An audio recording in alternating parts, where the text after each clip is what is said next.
Check, check, check, check. Sorry, chat. I was finishing up an email. Man, I don't know how to feel about this day, chat. I don't know how to feel about today. I'm kind of upset, to be honest with you. Obviously, the season didn't go as we wanted, but normally, like you, because of we had such a bad season, I'm excited because it's the end of the season. This one feels different. Yeah, wistful and sad's a good one. Yeah, it's different. One because of here, obviously, because of what we've been able to accomplish together on this channel this season. That makes me sad that the season's over. But two, because I mean, you're talking about cornerstone players of this Boston Red Sox team that we probably will never see in a Red Sox uniform again. You know, on top of that, you have Dennis Eckersley's last moments in the booth. It's crazy. This is a crazy, crazy ending, and it's just a dark, gloomy day too.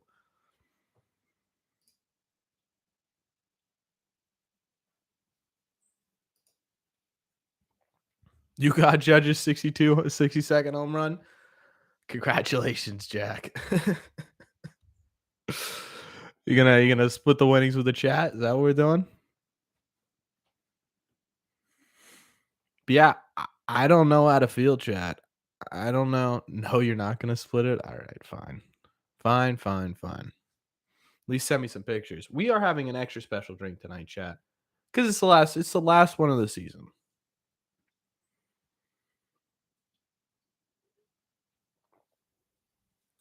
What's up, Cody?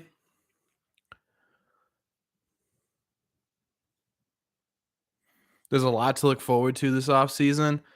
Yeah, it's not even like I am flat out nervous. Like I am flat out nervous for this offseason. I am. I said this on Twitter too, but I haven't been this choked up about the potential like possibility of players leaving in a long time. I think it's a combination of just how rocky this season was and the booth and everything that's going on there. And then just on top of it, just the way this season has gone in general. I mean, it's crazy. I almost teared up watching Xander hit a home run last night. Since when is that a thing? But I'm sitting there and I'm like, is that the last home run ever we are going to see from Xander Bogaerts in a Red Sox uniform? It felt like it was, and that's not a good sign. It's not. Everyone, and obviously journalists and analysts and whatnot have to like, they have to get their page views and get their clicks and whatever. So obviously these small things are gonna be important, but everyone's talking about it. JD's another guy. Yeah, JD's another guy. I'm already sharpening my pitchfork and fueling up my torch in preparation for some of Bloom's moves. I was thinking about like I don't know what kind of video I'm gonna make if we get into 2023 and Devers isn't extended and Bogarts isn't here and Hosmer's starting at first base and Tommy Pham's our left fielder and we're running it back with the same pitching staff. Like I don't know what I'm gonna do. Like am I gonna be able to make videos? Or is it gonna be like, hey guys, the Red Sox won, and my comments are just gonna be like, F you, F the Red Sox, F you, F the Red Sox, you know? Yeah, I don't know. It's gonna be this is nerve-wracking, chat. Plus, it's my first off season making content too, so that is also nerve-wracking. What's up, Brandon? Welcome in. A little bit of a rainy day here in Massachusetts, so hopefully it doesn't end up terrible. It said that there's a little bit of shower, probably. It's like a 40% chance, but nothing crazy. So I'm not expecting anything. I don't expect this game. It might get delayed for like 25, 30 minutes, but I don't expect it to be canceled. I think they're going to get in the last game of the season. And of course, we're ending with Nicky Smooches, Nick Pavetta.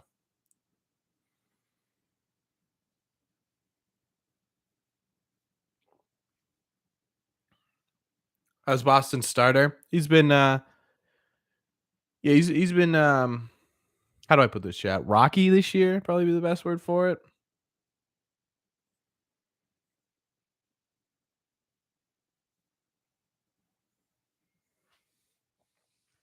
We get enough bargain basement shopping from Bill Belichick. We don't need it from a sport with no salary cap. True. What's up, Frank? I agree. Let's end it on a high note. John Henry has a habit of doing this. He'll not do anything and be cheap, and then it gets to the point where fans are outraged. Um, I don't think that's fully true. I think there's a lot of recency bias in there. I think there's a lot of recency bias in there. Whoa, that guy Margot's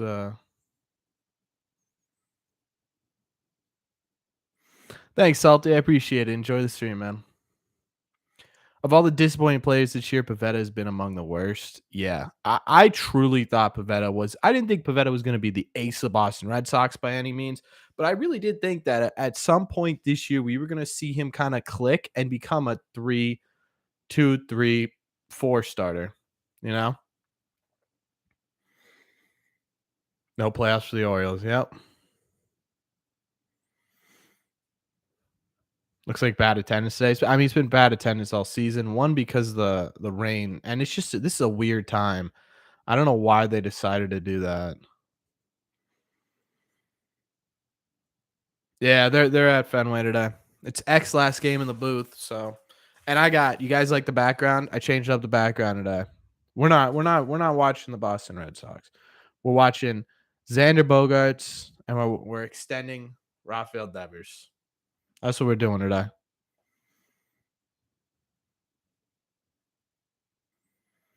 I I did see that the playoff or the Astros are going to make the playoffs. Yeah, I think we all knew the Astros are going to be in playoff. Um, I think we all saw the Astros making the playoffs in like May.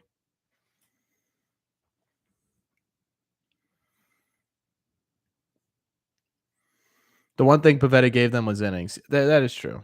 That is true. They did. He did. What is this? 31 starts, 34 starts. Maybe he's up there for sure. I'm surprised it's even happening. It's downpouring here in Western Mass. Yeah, I'm in sort of. I'd say I'm in Eastern Mass. Um, and it's pretty dry right now. I mean, it rained earlier today. It's sort of like misting here right now. So I'm not surprised. I think the real heavy rain's supposed to get here to get into Boston around 7. So if we can make it through 7, we should be all right. Blue, you might be in the wrong stream, my guy. Thank you, Jack. Thank you. Those are the two things you need to focus on first this offseason. Before we even get to the actual offseason, the Red Sox have this time.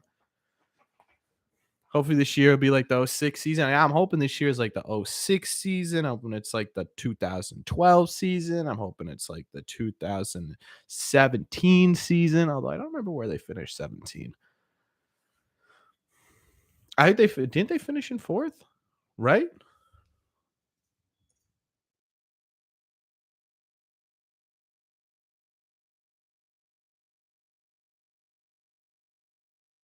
Let's find out. Oh no, the Red Sox finished first. Just kidding. What's the future for Alex Cora? Two more World Series.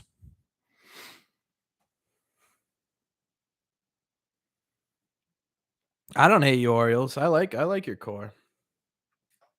I think you guys got a great core.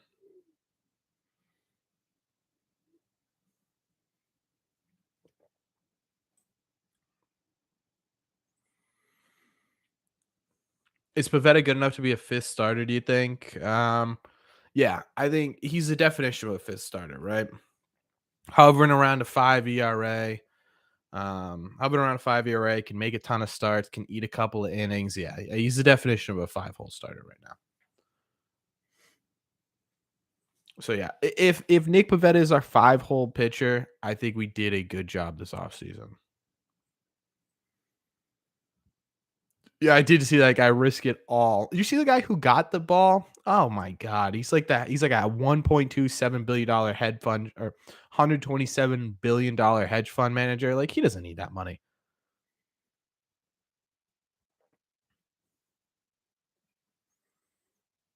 Who are our free agents? Well, our definite free agents are, oh man, we got a ton of them.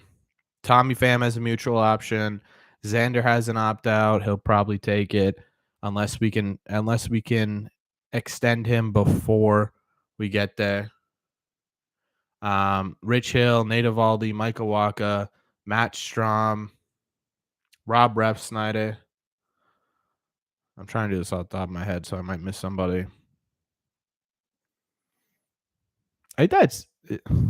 I mean, James Paxton has a option.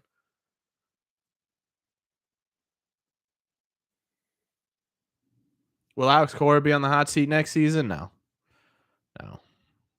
Unless they finish like dead last again and everyone's fully healthy and we're hitting really well, then yeah, maybe it might be. But um, if they finish, if they come into a wild card spot and they make it close, so yeah, I think it's gonna be really hard for Alex Cora to get onto the hot seat.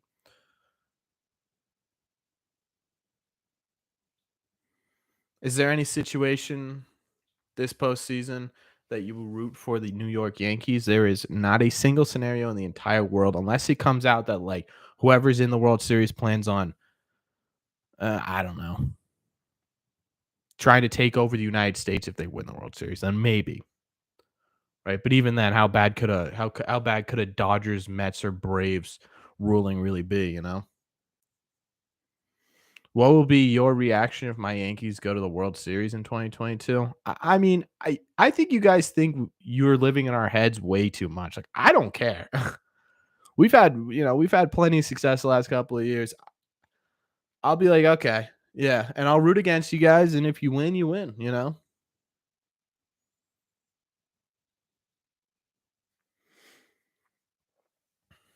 Like, I really won't have that big of a. I mean, yeah, I would prefer for you guys not to win, but I'm not gonna be like, ugh, man, I can't believe it. How long is Christian Royal locked up for? 2024 or 5.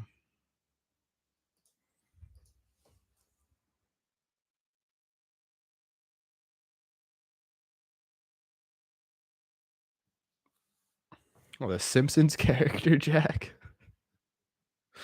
What's up, Phil? What's up, Clip? Yeah, yeah. I've been saying, guys, it's such a weird. This is a weird day for me. This is. I woke up feeling weird.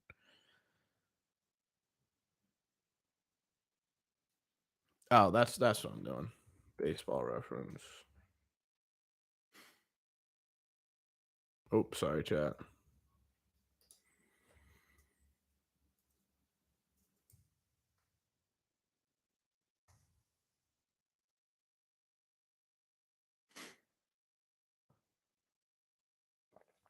He's a free agent in 2025. Christian Royal.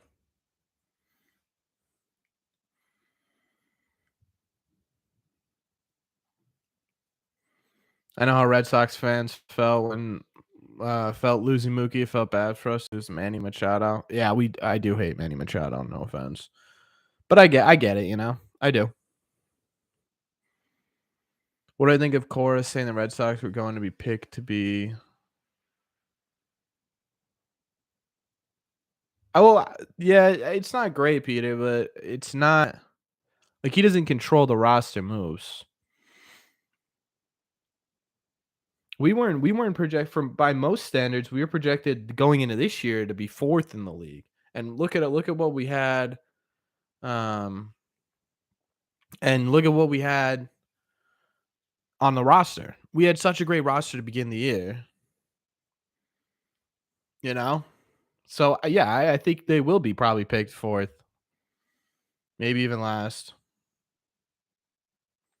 I think the 2022 roster could have been a playoff roster if there wasn't as many untimely injuries, to be honest. Yeah, yeah, yeah. I mean, the roster was fantastic to begin the year. We got a lot of injuries, and our holes. So obviously, there's going to be holes on every single team, unless you're like the Dodgers, right? There's going to be holes. The idea is that throughout the season, you limit the impact those holes can have, and that just didn't happen. And that, that's partially on the players themselves, that's partially on Hein Bloom, that's partially on Alex Cora, it's on everybody.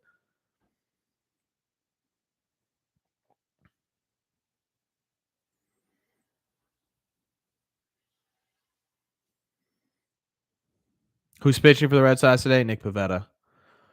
You going to do Celtics games and call it Green Sea Radio? No. No. I'm gonna stick with the Red Sox over the offseason. What was your reaction when you found out Andrew Benintendi was traded to New York Yankees? I mean, I wasn't happy about it, that's for sure, but I was glad that he finally got to a competitive team. I didn't want him wasting away there in Kansas City. I love Benny, so I was happy for him. But I hate when any Red Sox goes to pinstripes. We were supposed to be terrible in 21 as well, but look where we got to. Yeah. If they intend to make upgrades, they shouldn't be projected to be in last place. Yeah, but again, Alex Cora doesn't really control who comes and goes on this team.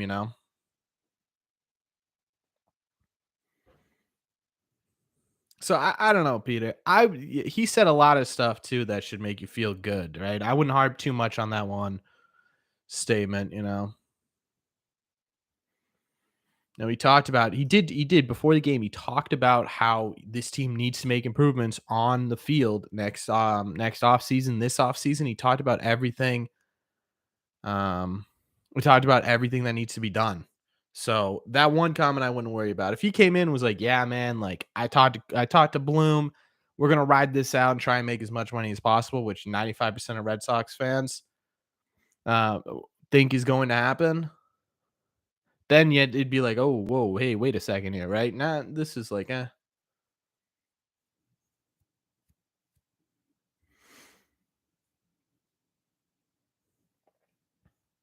Judge the Red Sox next year. That would be wild. Carlos Rodon to the Red Sox, make it happen. I'd love to see Rodon here. Yeah. Offensive roster competitive, but in hindsight, yeah, yeah, it was. I mean, it was our bullpen and our pitching. Truly, we ended up with the second worst pitching in all baseball this year in terms of ERA. That is tough. That is tough. Xander Bogaerts is not getting out today, chat. And I'm going to turn off the stream before I cry about the fact that Xander Bogaerts might not be coming back next year. Genuinely.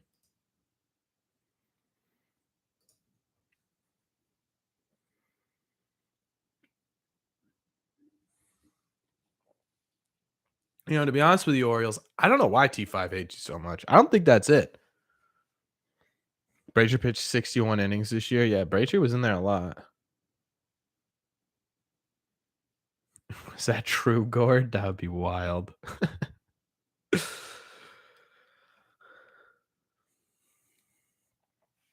I wouldn't be too sure, Blue City. We got a lot of money to spend, and Aaron Judge wants a big paycheck. Maybe he was joking. Yeah, I mean, yeah. Did you see him print? Or did you see him say it, Peter? Because Alex Cora says a lot of things, and if it goes straight to print, it sounds really bad. But if you listen to what he says,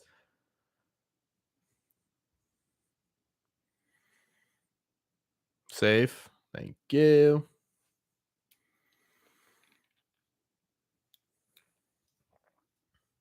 I think the one big name free agent the Sox should try and push for is Mets closer Diaz. He might get extended, but I don't know. He's going to get a lot of money. Diaz would be nice, but I think that we can solidify other parts of this team that need much. I think the starting rotation is much more of a priority than the pitching or the relieving, to be honest with you, because we do have some like very legitimate pieces in that bullpen, especially if they keep Garrett Whitlock in there. But what they don't have are reliable starters right now, and that is something you need if you want to win World Series. So giving $100 million to Diaz would be, in my opinion, a waste of an allocation of money. Xander Grand Slam yesterday was awesome. It does end up being a send off. I refuse to believe it. I genuinely do. Trey Turner, shortstop, if X-Men doesn't come back. Here's my thing with that. Trey Turner and Xander Bogaerts are probably going to demand the same amount of money. The same amount of money. So why would you let Xander walk just to sign Trey Turner? No sense to me. We want Bogey chance. Are they actually? He's not up anymore.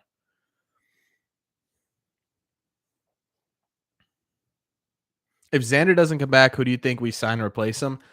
Frankie, I think a lot about like sort of all the options that the Red Sox have because I like to think of all scenarios so I can kind of, kind of blanket statement for you guys. That is the one thing I refuse. I refuse to think about. I don't I, if they lose Xander, I don't care who they sign to replace him. It's not going to be the same. And there's still going to be a lot of backlash, a lot.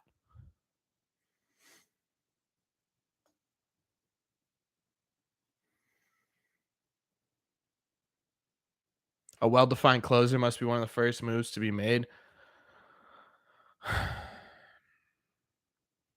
I think I still yeah, I mean, I think a well-defined closer would be nice, but I think the first move that needs to be made I think between tomorrow or actually, you know what? F it, starting tonight to November 5th when free agency opens, you need to re-sign Xander Bogaerts. Do not let him hit free agency, and do not let Rafael Devers go another year without being extended. I refuse it. I hope Strom comes to his senses and stays a relief pitcher so he can come back. I would have to imagine he's gonna have to.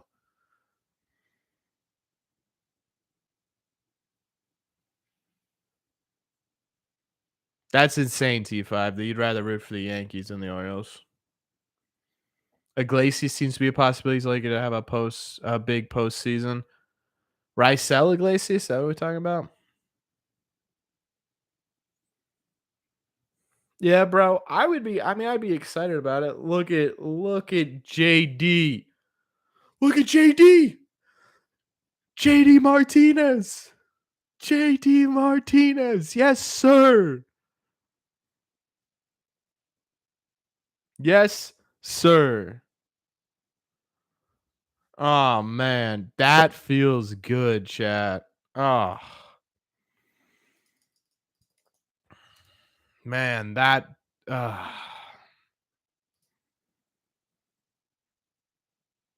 that feels good, chat.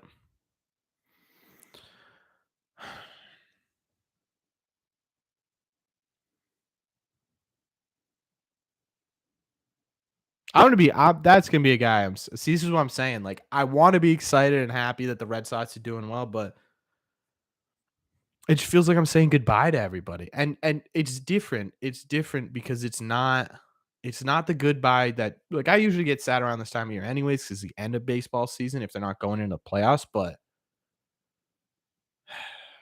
I don't know. It feels different. It really does. Yeah, I liked Hauke Closer too, to be honest with you. If Hauke here's what I want more than anything too with the bullpen. I want defined roles, right? I want them to go back there. I want them to say if they were tomorrow after the season's over is like, look, we thought about this. We aren't going to go out and we're going to get a legitimate closer. What we're going to do is we're going to say John Schreiber is our closer. If that doesn't work out, we're going to try out Tanner Houck, right? Those are the two guys that we are going to be relying on in the ninth inning. Everything else, we're going to fill out from there, right? That to me seems like it would work out much better than if the Red Sox spent $100 million on Diaz or Chapman, right?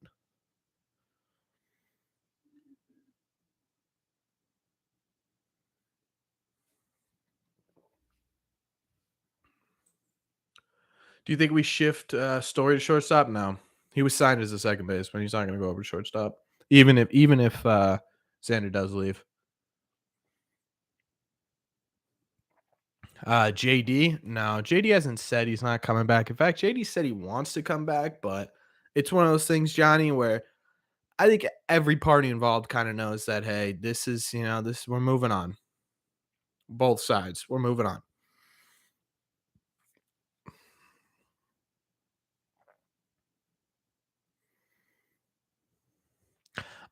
That's true and false, Orioles, because a lot of injuries did affect this team for sure, especially in the pitching. But at the same time, too, even when our starters were healthy this year, it wasn't what we expected. So I think in a lot of ways it was underachieving. And that's just simply not possible to win anything big.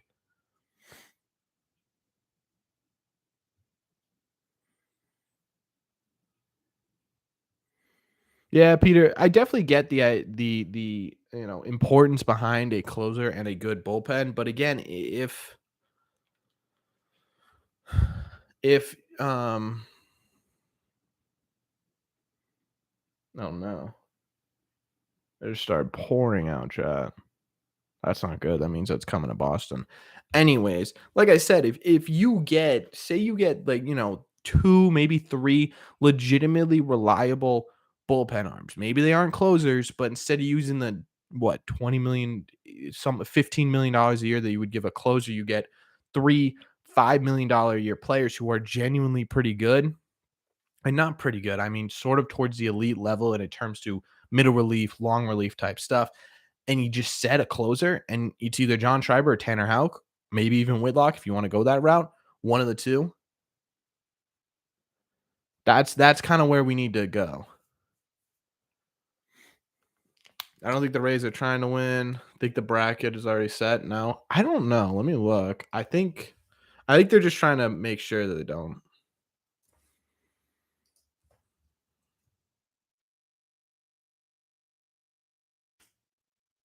What's up, Joseph?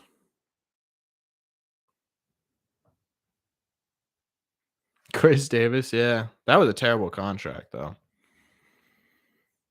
Yeah, it's impossible for the even if the Rays won this game, they'd still be in last place. So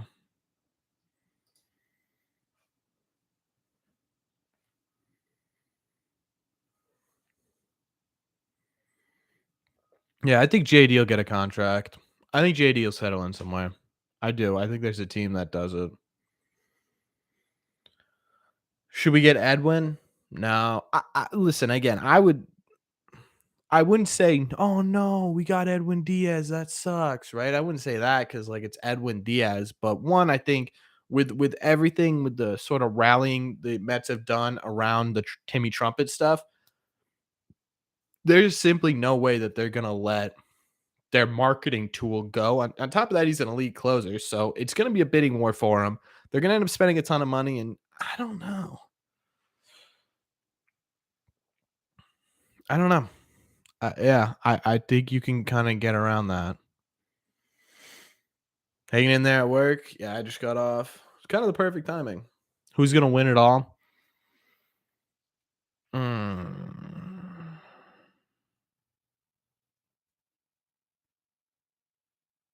I think the Braves are on a hot streak, Jack. If there's someone to get through the NL, if the Braves get through the NL, they are winning the World Series. But they have to get through the Dodgers and the Mets, in my opinion.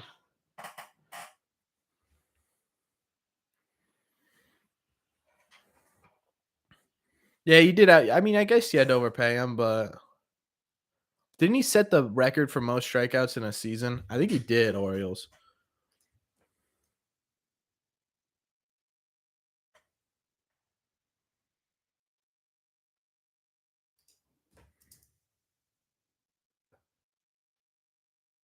That guy, Zach Gallen, that would be a fun one.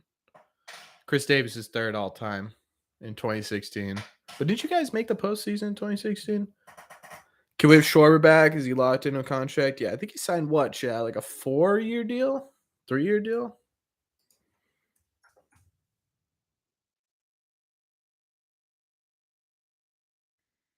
4-year. God, Chad, I need WD 40 or something. 4 years, 79 million. Close, Frankie. Although maybe there's some bonuses and whatnot. I don't know. Do I think Xander is staying? Norcom, all I can say is I am praying Xander is staying. I don't know what I would do with myself if Xander walked. I don't. I have no idea what I would do with myself. I would cry. I would genuinely cry, I think. I almost cried last night, chat. It's definitely going to be an NL team. Braves have a good record against the Mets elite pitching, which is a great sign for them. Yeah. Yeah, I think whoever comes out of the NL is taking it. Although the Astros, man, unless the Astros like lose it in a series, they're going to be a tough team to beat, regardless of who they're, the Justin Verlander, Luis Garcia, and Framber Valdez, that 1, 2, 3. That's a little bit of a rough one.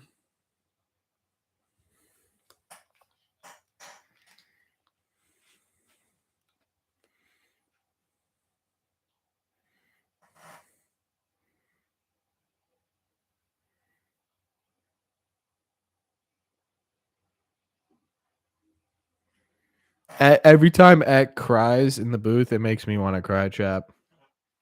I wonder what we should do with the low level youngsters we have here. Wink, Crawford, Siebel. Wow, Dave O'Brien's crying too right now.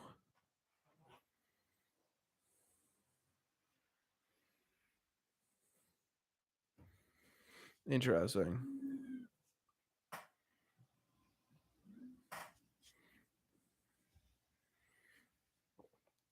Daniel, I think Crawford.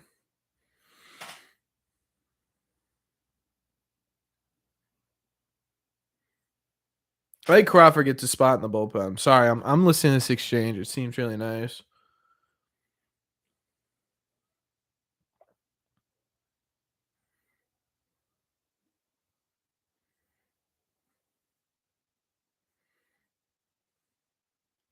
But other than that, Daniel, I don't know if Crawford and Siebold, or sorry, Winkowski and Siebold really have a spot. I could see them trying to move them. Wink does have some value. Siebold just simply might not. Your squeaky chair is the reason we didn't win this season, Corbin. Yeah, it's all my fault. Should have kept Kyle. I would have loved still having Kyle Schwarber. But then, yeah. I mean, hindsight 2020, right? At the time, JD Martinez was a more well-rounded hitter. But now looking back on it, probably should have gone the way. But you also can't control that, right? If JD had opted out, I would be shocked if the Red Sox didn't make a move at him, but it just didn't fit in at the time. Just bad timing, which sucks. What I think we're gonna do with Bobby, I think we're gonna trade him somehow.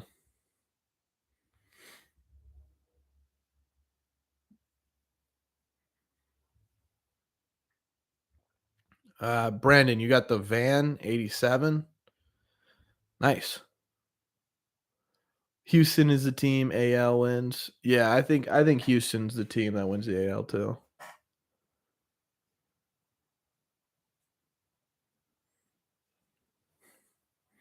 Yeah, Cutter I think would actually wouldn't be a bad piece to have as sort of like a maybe a 6 or a 7 starter or a middle relief guy. You kind of use him in between. Um Siebold, I agree. Yeah, it's just his stuff didn't really play in the big leagues. You would see it once in a while, right? He'd have like an inning where it was like, wow, okay. All right, that might be something. And then the next inning he gives up what, 6 tanks in a row, and you're like, God, never mind.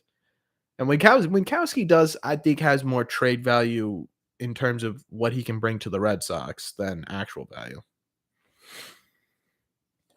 We should trade Hosmer. I don't think we should trade Hosmer just yet. Let me tell you why. I think we should wait until the deadline. Oops, sorry, chat. One, because no, Hosmer was the main reason the trade. Hold on, Jen. I'll tell you why in a second. But I don't think we should trade Hosmer just yet because this year we banked hard on Bobby Dahlbeck really turning in and developing into the player we thought he could be. Look at Pavetta, huh? And it didn't work out, right? One of the big criticisms was, well, we have no depth to replace him. Travis Shaw was 0 for 20. Bobby was 0 for whatever until he got his first hit, right? If we go into 2023 with just banking on Tristan Casas, it's like, What are you talking about, Jen? Bobby Dahlbeck only played first base. Um, so if we go into 2023 with just Casas, right, that could spell disaster as well. Holding on to Hosmer, one, you're not paying him anything, and two, you could wait till the deadline and kind of ship him off. Yeah, I mean, that was one time though. He was mainly a first baseman this year. So I don't think we should trade Hosmer yet, but he does have value because he is a veteran, decent. He's a veteran, decent first baseman. not gonna hit a ton of home runs, but a pretty decent average, a lefty bat, right? And you're paying him nothing. The Padres are paying him all of his salary. They can trade him pretty quickly. So you hold on to him. Just as a backup for Tristan Casas. Huge question, the best player of the 2022 Red Sox. We are gonna hold that question until what is it, Friday or Sunday, one of the two.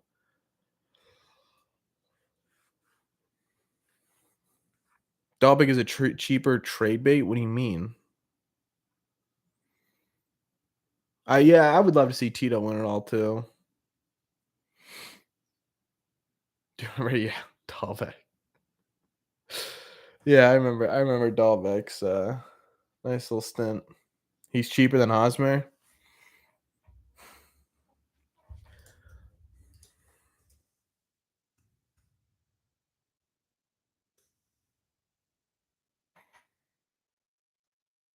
Bobby Dalbec is about $100,000 cheaper, but that doesn't mean anything. Like if you're comparing $100,000 in terms of baseball teams, that's like me being like, oh, it's a difference of $10, right? And you being like, oh, whoa, wait a second, $10. You know what I mean? Like if you're looking at whether or not the Red Sox should, there's more value in Dahlbeck or Hosmer. Here's Dahlbeck, here's Hosmer, right? It's not even close. Dahlbeck, I mean, I guess he's a little versatile, but Profar is not doing too great. I don't know if Profar would be a great addition, to be honest with you. Maybe as a depth piece. Do I think Dahlbeck will ever pitch? I mean, he's got a good arm. I don't think they'll ever pitch him though. Bogarts is easily the best player of the year. Um, yeah.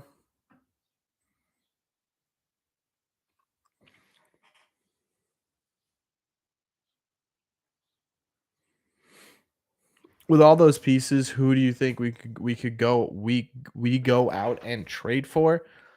And I don't know, to be honest with you. The problem is, right?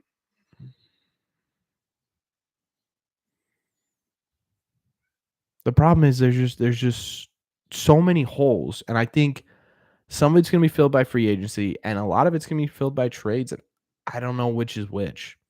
I would assume maybe starting pitching has to do with trades. Um, I would assume maybe a power hitters in trades.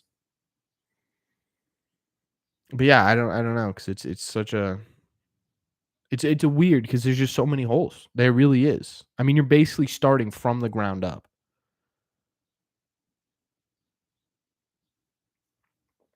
Okay. Jen, I'm gonna be honest with you, dude. He played one game at shortstop. Yes, he could play first and third base. I'll give you that. But he played one singular game at shortstop. He's most definitely not a shortstop.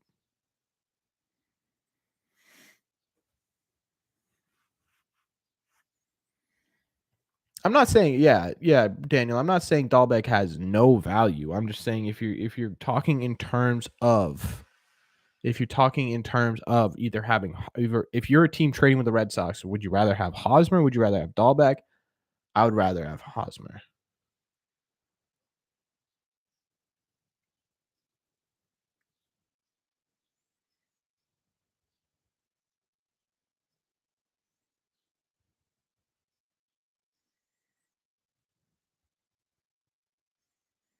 Bring Renfro back. We're gonna have to wait until at least the 2024 season until he's a free agent. We should trade Doogie. No, I think Doogie's gonna be he's gonna have a bigger role on this team next year. I think what he's doing at the end of this year and watching him kind of play.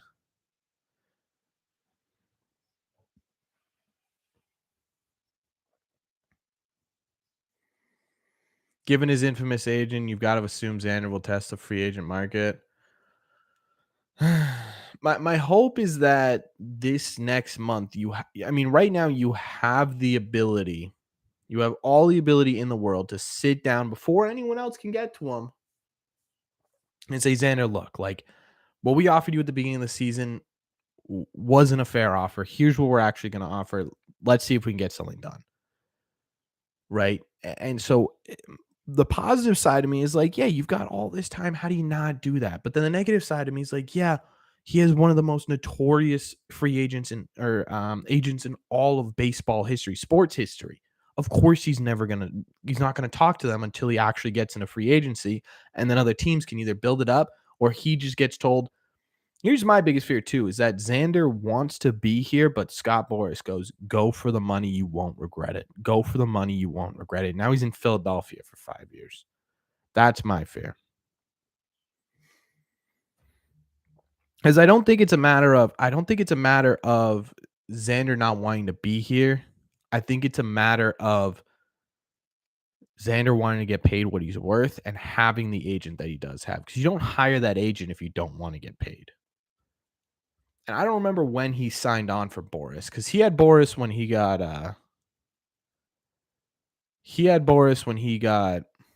the first one. Bogey wants money and a story. Bogey wants to get paid his value. There's a difference. There's a difference.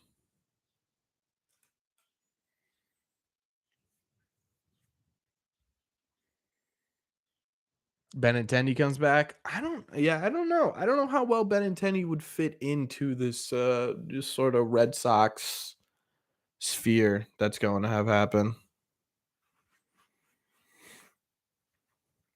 A Doogie Kike Reynolds is what I want in the outfield next year with Renfro, Ref Snyder rotating. It's not terrible.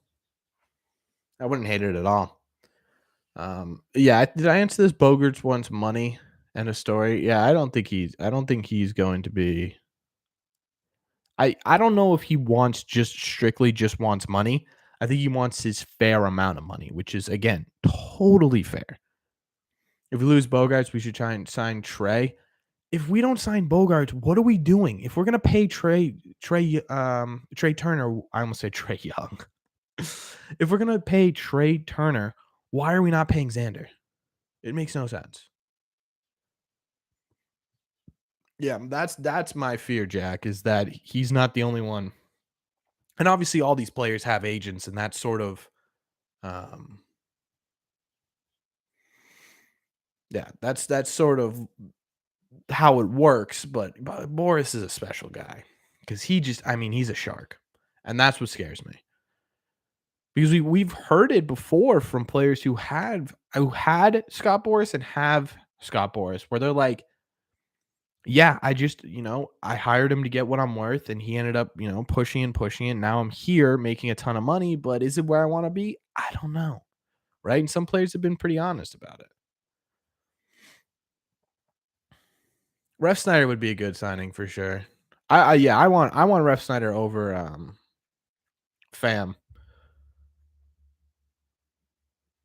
What's my nightmare situation this offseason? Kind of talked about it right at the beginning of stream, but here's my biggest fear is because I've been under the mindset this entire year that yes, this year has been tough in terms of front office signings and whatnot, right?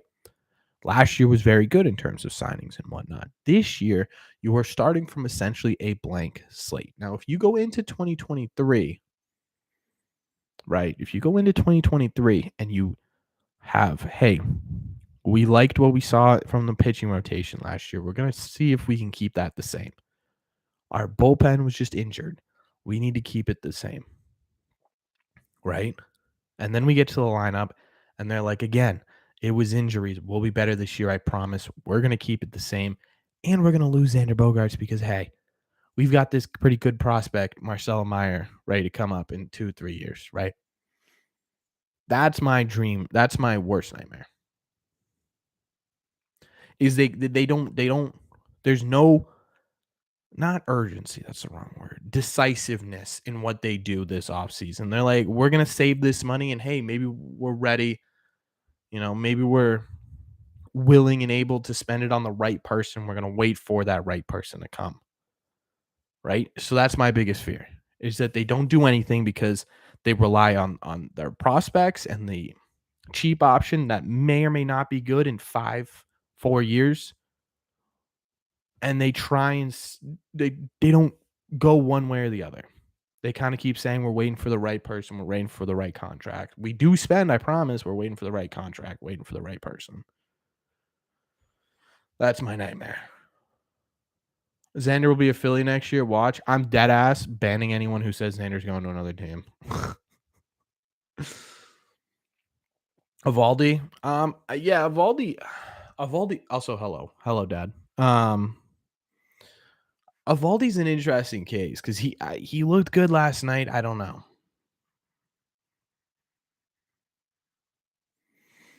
I don't know.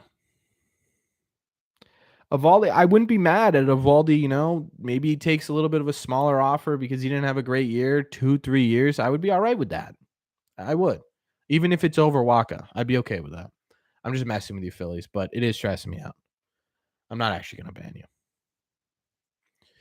Yeah, I don't love the idea of Syndergaard to the Sox. One, he's kind of injury prone. Two, I agree. I think his best days are behind him. I don't think he's going to have any more great seasons. So I think we need more dependability and a little bit of a higher ceiling if we're going to spend money like that.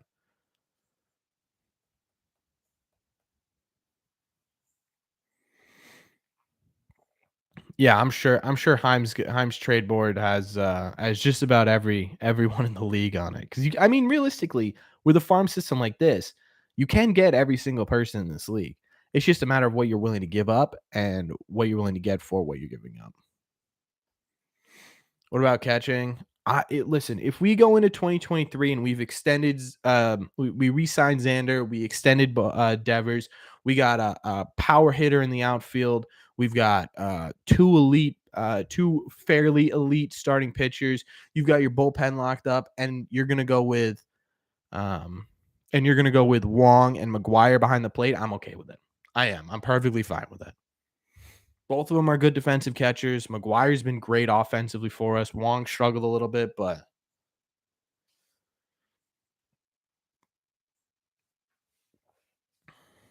so I think we have decent catching.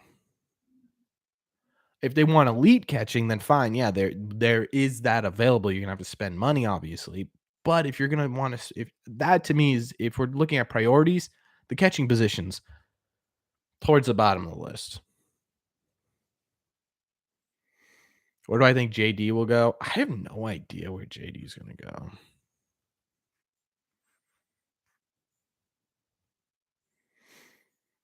I have no idea where JD is gonna go.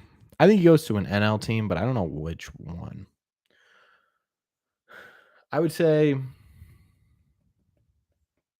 let's do something crazy. Let's say he goes to San Diego. No, yeah, not everyone on the team's gonna be a utility player. Not everyone on the team needs to be a utility player. He's a good catcher. If we need him to, he can play those other positions, but let's keep him in the catcher position. I like the idea of having versatility, but if you have too much versatility, you lose an identity.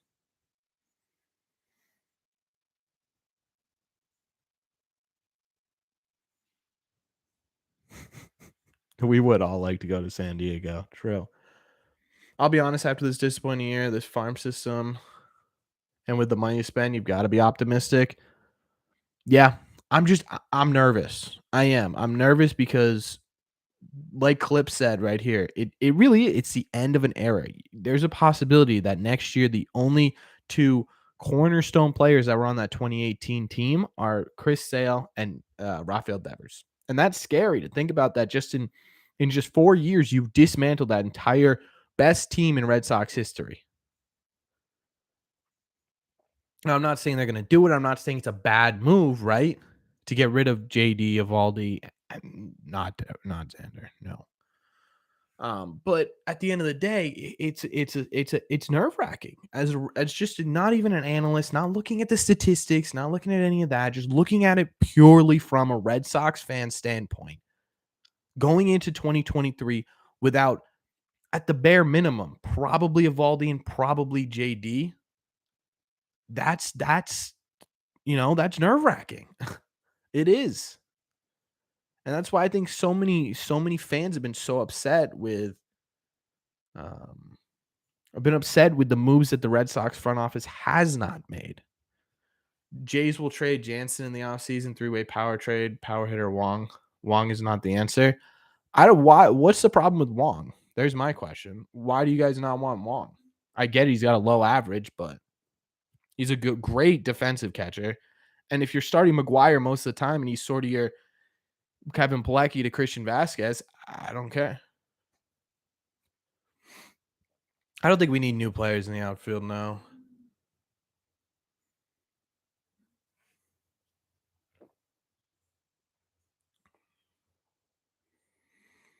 Story might get okay. No, Story's not gonna get traded.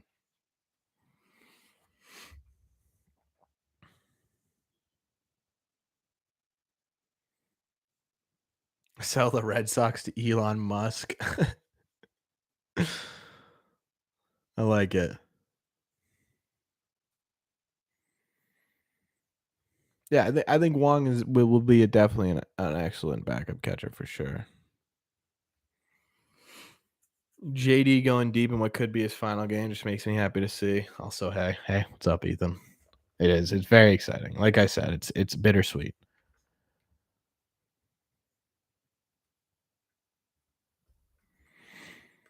What do we do with Chris Sale? I think right now we just sort of. I thought you just sailed that down.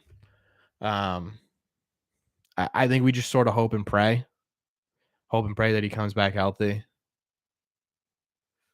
They're yeah, they're not. They're not gonna trade. They're not gonna trade Sale. They're not gonna trade Story. They're not gonna trade. They're not gonna trade those guys. What happened to Noah Song? He went to what was it? The Navy? I think it was the Navy, and he applied for work release. I don't think he got it. Yeah, yeah, they're not gonna replace. Yeah, they simply can't replace Story right now. And this is the first time since uh, Dustin Pedroia went down that we've had a legitimate second baseman. They're not getting rid of him.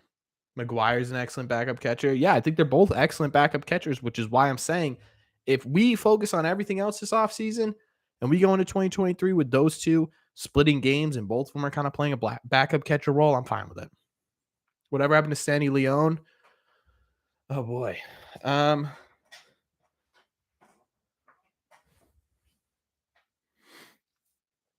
what happened to Sandy Leone? He went to Cleveland and then I think he got demoted at Cleveland and now he's playing.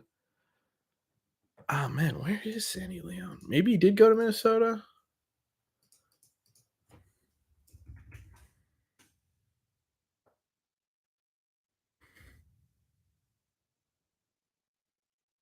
Find out.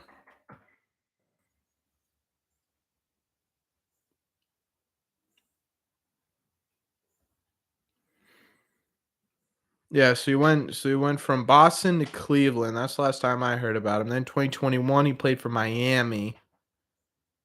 And then in 2022 he played for Cleveland and Minnesota and was demoted now.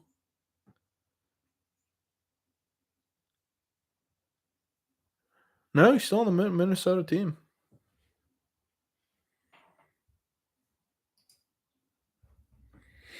I'd love to see JD back. I love JD. I love JD too, man. I wouldn't I know some people are gonna hate this, but if JD's like, I want to be here, I will take a $8 million deal for a two year, $16 million deal. Yeah,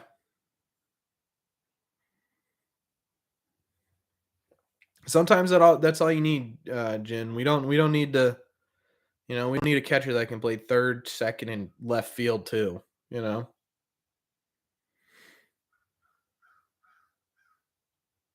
Yeah, again, there's nothing wrong with just being good at specializing in one thing. We don't need an entire team of utility players. I just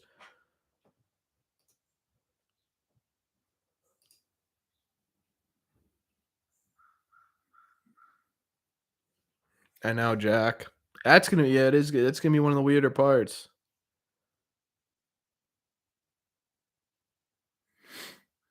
It truly is. It's gonna be it really is. It's gonna be like an entire new era in 2023.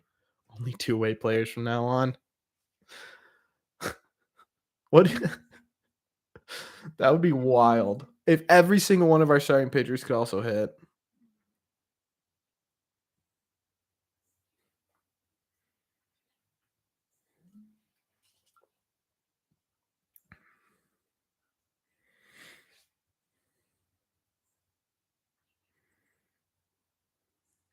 No, JD's not touching first base. Never played. It is, yes. Never played. It is a Kiko. A Kiko. Sorry. Um. Yeah, JD's never played first base in his life. They're not just gonna stick him at first base. That's like what happened when we played Kyle Schwarber at first base. It's not gonna happen like that.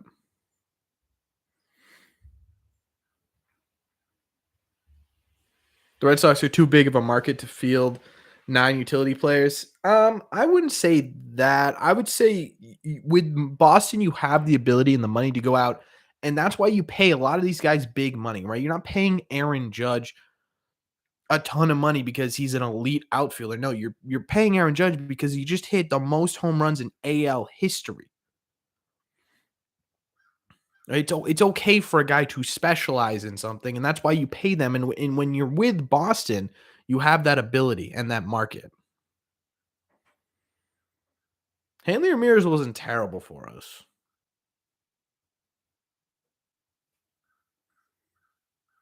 But yes, Barry Bonds is the home run king still. They might try to up the price on Judge. I think they'll be in a little bit on it. I think I wouldn't be surprised. I wouldn't be surprised if the Red Sox are in on Judge.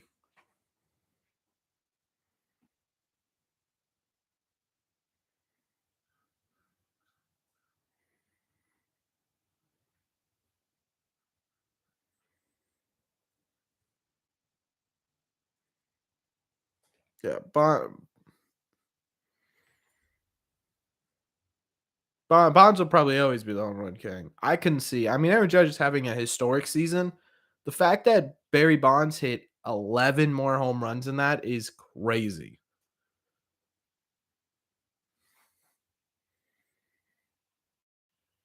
I'm trying to look and see if it's raining.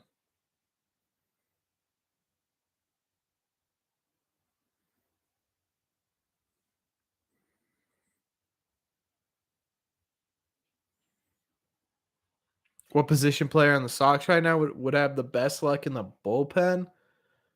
Ooh, that's a good question. Devers has a cannon. Kike. Kike.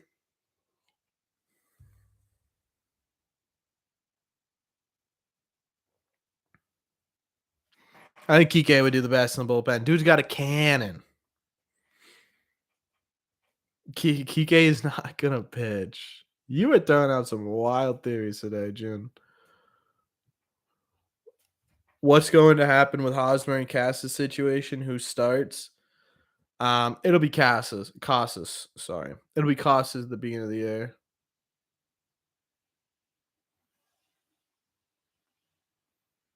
But I think they'll hang on to Hosmer at least as a backup for a little bit.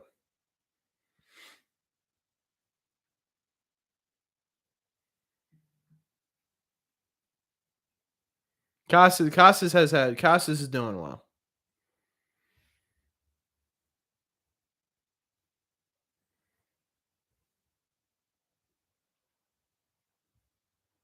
I want to see O'Neal Cruz hit. Who replaced JD? Who will we replace JD with? I don't think we'll replace JD with anyone in particular. Man, sorry, chat. I don't know why I'm yawning so much. Um, I don't think we'll replace him with anyone in particular. I think we'll use this sort of DH position as a revolving door, a way to give guys days off, a way to kind of get guys out of slumps, stuff like that. So everyone's always going to be wondering how many he would have hit without the chemicals, bonds. Yeah. I mean, that's obviously it's always going to be talked about with Barry, but he was still able to do it. So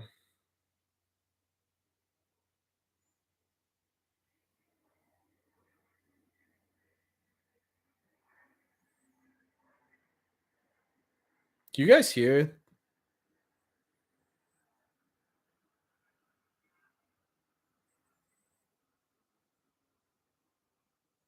That was weird. What's up, Jason? Yeah, it's miserable. He's already cried a couple times. It makes me want to cry.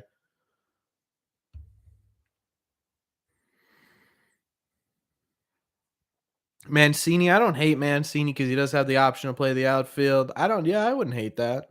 That'd be a pretty decent one. Wouldn't it be funny if they brought back Vasquez to be a DH? That would be funny.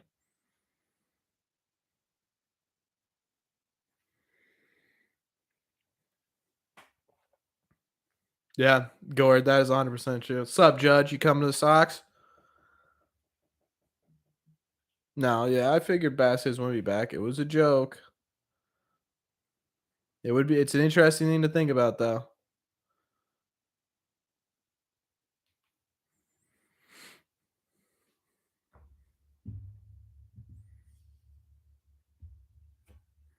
David Ortiz is my goat.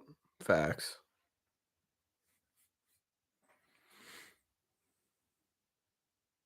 Well, now I don't know what you're saying, Aaron.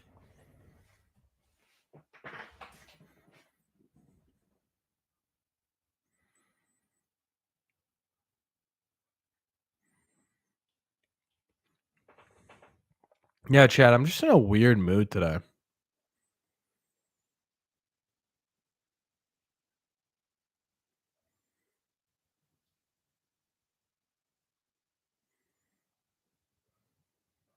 Ugh, crap. Oh, okay. Whew.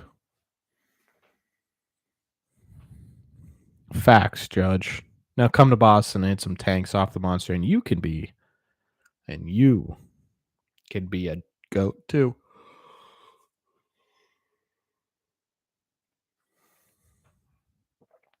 I thought Vasquez would be back when he left, but McGuire has been surprisingly good. Yeah, again, I love Vasquez, but I just don't think that um I don't think that their priorities are going to be the catching position, which does kind of suck for Vasquez because I know he wants to come home.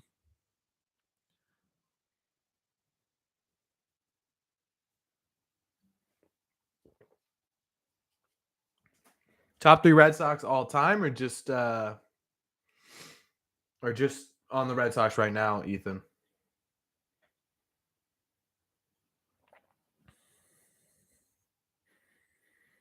Got to see all my options. I'd love to go to Boston if they re-sign Xander. All right. All right. I like that.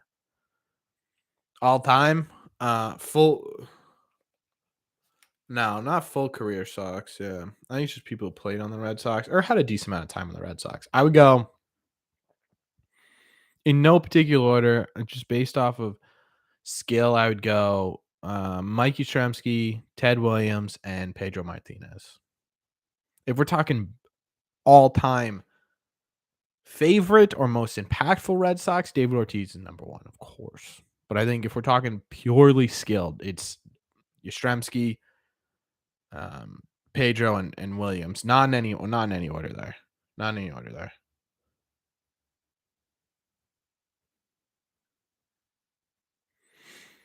Hello, Iman. Is that true? Ah, did I say Mike? My bad.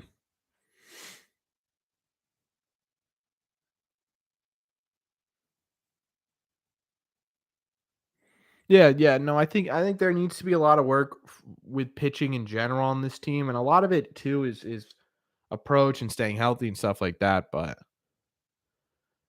yeah, I think $100 million is going to be too much because I wouldn't be surprised if Edwin Diaz gets that. Only way I see Vasquez coming back is if somehow someone is desperate enough for a youngest catcher like Wong or a trade and overvalues him.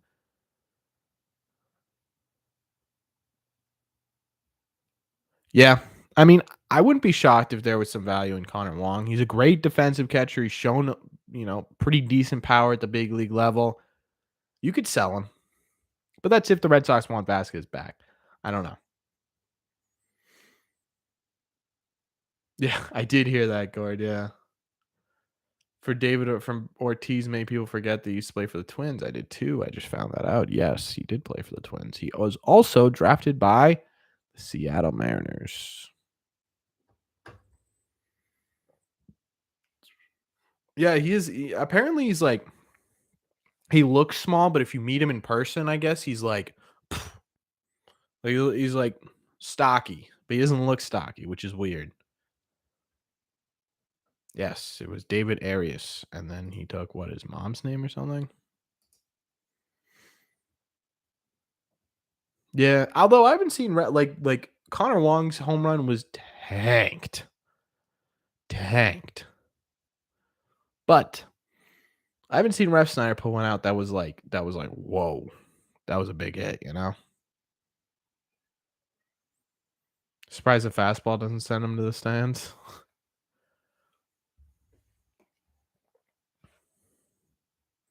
This offseason, we need to get someone with the defense of Duran, the consistency of Dahlbeck, and the hitting ability of Jaggy Bradley Jr.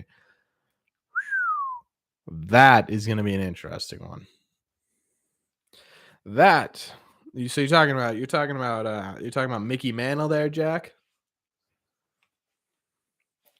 Rest, put me in, coach. That's too powerful. Yeah, that's like 3 of the 5 Infinity Stones.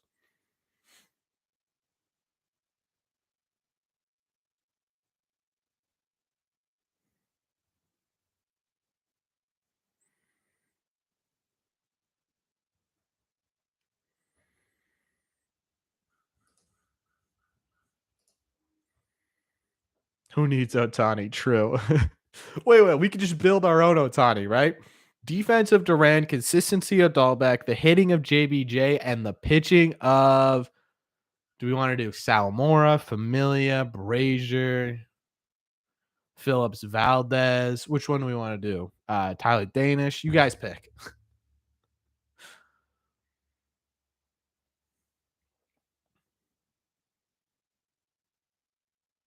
Oh, Darwinson Hernandez. Ort, that's a good one. Familia, yeah, I think Familia. Do you think there will be another 400 hitter like Ted Williams? No, no, no one will ever hit 400 again. Oh, look at that, Frank. Yeah, fastball of Rich Hill. Yeah, the fastball of Rich Hill, the breaking stuff of Familia, the control of Darwinson Hernandez, and the clutchness of Brazier. In another decade, there will not be. No, I don't think so. Everything's cyclical, right? You're starting to see that right now it's a lot to do with launch angles and all that stuff, but you're also starting to see sort of a revolution in getting guys on base. So I think it's starting to come around. You're exaggerating for effect. Okay. My bad, Jason. Didn't mean to torture you on that one. Oh yeah, with the timing of Salamora, that's a good one. That's a good one.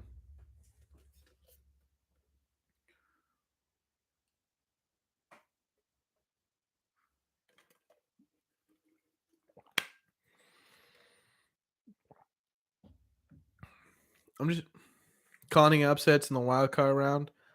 I like Phillies. We've created the Terminator. um, I like Philly over St. Louis. I could also see. I think Guardians, whoever they play, have a decent chance of. And the Guardians, whoever they play, who are they playing? They'll probably be the underdogs, even though they won the division, right? They're playing what, Tampa? Yeah, they're playing Tampa. I could see what's up, Mystic. I could see the Guardians upsetting someone. I could see the Phillies upsetting someone. I don't think the Padres have it to get up. The Padres have a great pitching core, don't get me wrong, but um I think the Mets win that one. Are the Mariners considered but this is the wild card round now. What's up, Edgar?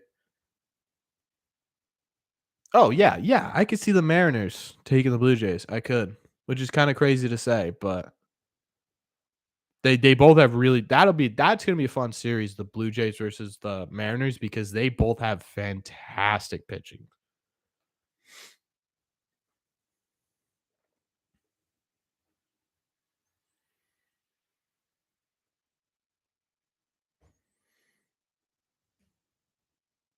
Ah, damn it. I wanted Xander to hit a home run every at bat today, but it's fine because he's coming back. He's coming back. We're putting it out into the universe, chat. He's coming back. Oh, chat, you know what I'm gonna do this offseason? First of all, that's what we're giving Xander. Second of all, I need to change this Danish emoji that we have here, chat, to a K, I think. I think that's what we're gonna do.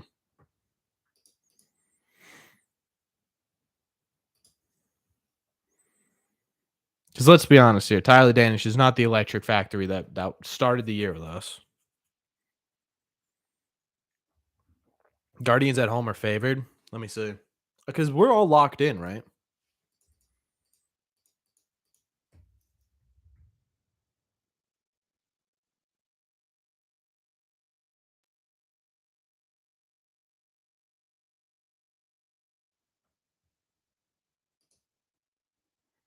All right, let's see what we got for odds, chat. So obviously the Mets are underdogs. I'm sorry. Obviously the Mets are favored. Obviously the Cardinals are favored. Guardians are favored against the Rays. Interesting. Obviously the Mariners are favored. Hmm. I thought the Guardians or the Rays would be favored in this. You're open for a Mariners Cardinals World Series? I would love to see the Cardinals win it. That'd be cool.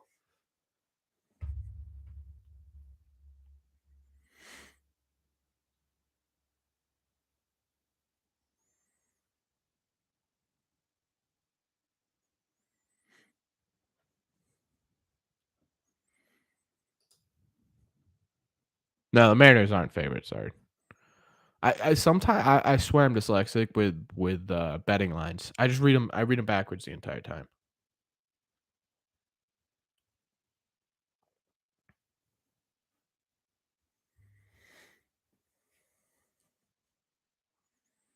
You think the 2022 Red Sox are better than the current Guardians? I don't know about that. I mean, fully healthy, maybe. Whoever wins the Mariners Blue Jays will win it all. That's a hot take.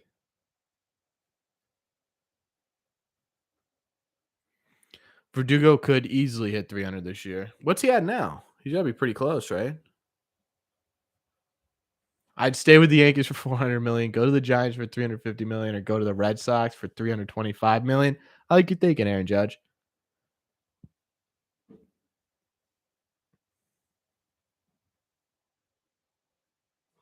I did see they picked up Easton McGee, which also sounds like a really fake name. But yeah, I did. He had the what second best walk rate in the minor leagues this year with 100 innings. I think that's what I saw. Yeah, I think it'll be a good depth piece. I don't know.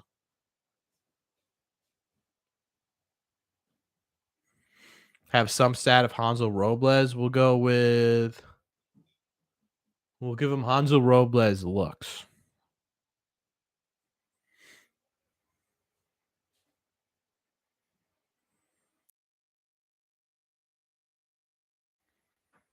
You say that like he's hitting 240. Yeah, he's hitting 282. That's 18 points off of being 18 points off of being a 300 hitter. That's not an insane thing to say. Do you think the Blue Jays take the Mariners out in 2?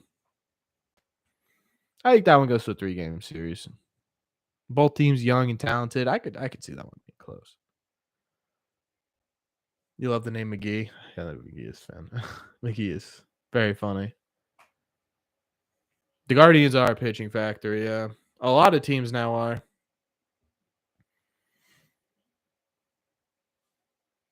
No, yeah, I don't think he's gonna go for what's the overall record? 744? Is that right? That's definitely wrong. Hold on. Wait, 7. No, I don't want the. Why, when I look up the home run record, does Aaron Judge's home run come up? What the heck? 762. That's right. What a joke.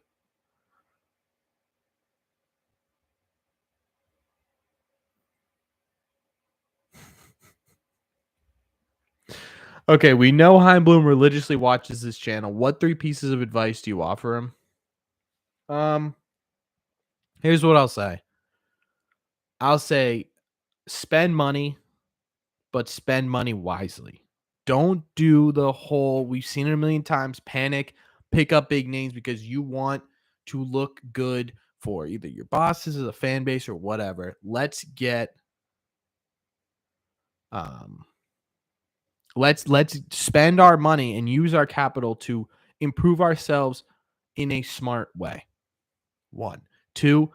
You built up a farm system, and the reason you built up a farm system is to be able to go out and get whoever you want. Do it. Do that. And three, I would say keep looking for diamonds in the rough because one year we had success with it, one year we didn't have success with it. Now marry them, right? Use the money, use the being able to find people that no one else thinks of, and marry it. Oh yeah, and buy a channel membership. Thank you, Jack. Sign Bogarts, yes. Get a closer. I guess, yeah, I'd be okay with it. It depends on who it is. Trade possible capital for star players. Yeah, pitching star players, I'm in. What I think the best thing to do with Hosmer is I would keep him as a backup just in case, right? We went into this year with no backup for Bobby Dahlbeck, didn't work out, and everyone got torched for it, right? So this year, keep Hosmer, or next year, keep Hosmer, use him as a backup, and let him sort of, and then if Tristan Casas does work out, as I'm assuming we all think he's going to, right? I don't think there's anyone here that thinks Casas is a bust. Besides, I don't know if Craig's here. Um, but either way, if Costas does end up working out, like I think we all think he is, then all you have to do is trade him at the trade deadline. He's very movable. Who's my favorite player in each World Series team? Do you mean, um, like every World Series ever? I don't know. Do I see Costas as the next Ichiro? No, he's much stronger. Dansby Swanson and a bunch of pitchers. How about Xander Bogaerts and a bunch of pitchers? Ah, wait, how'd they score a run? Ah.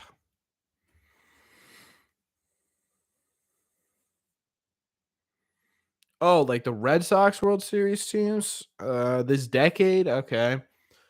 I'll try and switch it up as much as possible. 2004, we'll go. Oh, that's a hard one, man.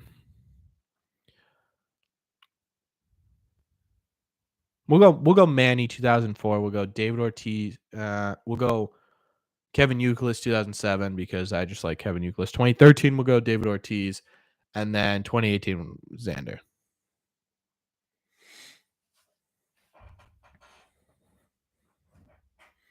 Verdugo needs to hit the weight room and get stronger. I've seen him so many times get the barrel on the ball and stay in the park. You're right with Hosmer. Um, he don't need to be a power hitter to be productive. I think he needs to focus on trying to not be an elite power hitter. That's what he kind of did this year, and he's been screwed a lot because you're right. He just doesn't have the strength to muscle some of these baseballs out. So I'd rather him be a more contact hitter than try and go for 20, 30 home runs.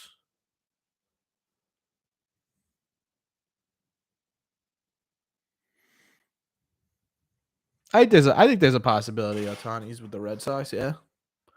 I mean, is it a smaller possibility? Sure, but I think there's a possibility.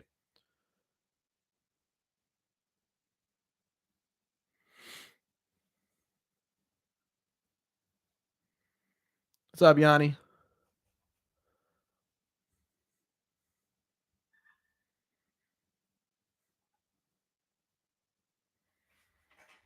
Remember when Benny tried to bulk up to hit homers? Yeah. Yeah, it's kind of the same situation. Like Benny was very productive in doing what he does. If you try to be something you're not, it's not going to work out.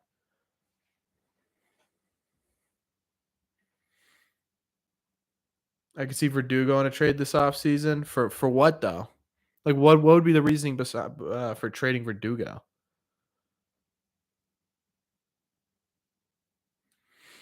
Yeah, I saw that, Jack. I agree with Cora.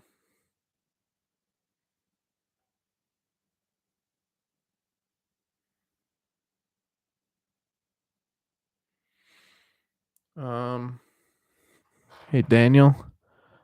I would assume you meant starting position, not rotation. Arroyo's not a pitcher.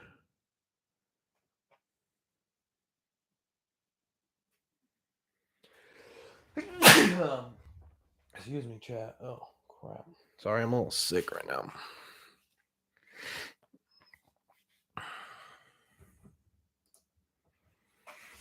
Okay, you can't see it anyways. We're good. Thank you, Steve. Sorry about that.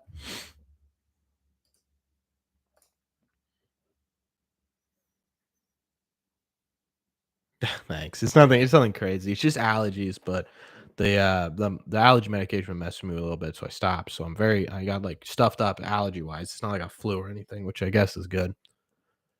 Red Sox should get Correa moving to third base and have Devers DH, trade for Hop and sign Bassett. Jeez, I don't. That's not a perfect 900. You got to remember chemistry and all this too, guys. It's not just statistics.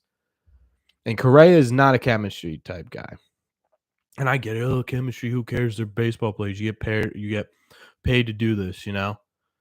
I don't know. You're stuck with these guys for 162 days minimum. You need to have a team that gels well together. Name a single Red Sox team where people hated each other. Name one. There isn't one.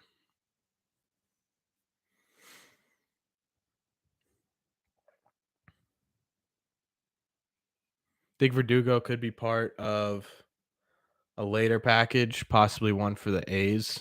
Murphy, maybe. I mean, yeah. I mean, I think a lot of people are on the table here, depending on the package. But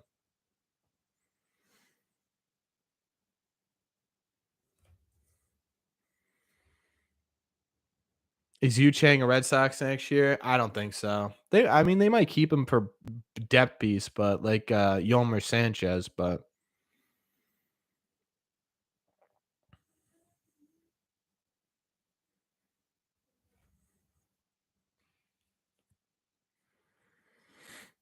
what? Or they unlock something in McGuire's swing. They talked about adjusting his approach when he got here, but yeah, let's be negative, TJ. Last game of the season, let's stay negative. And Wong's an elite defensive catcher. Again, if you have the elite defense behind the plate, which is wildly important, and you fill the gaps in every other position, you can get away with having a. The Houston Astros had Maldonado as their starting pitcher or starting catcher for 3 years. They love him. They are one of the best teams in baseball consistently. You want to know why? Because they were able to fill all the holes around him. They can stick him in the 9 hole because, hey, it's not that big a deal because you know who's behind them? Jose Altuve. You know what's after him? Bregman, Correa, Alvarez, right?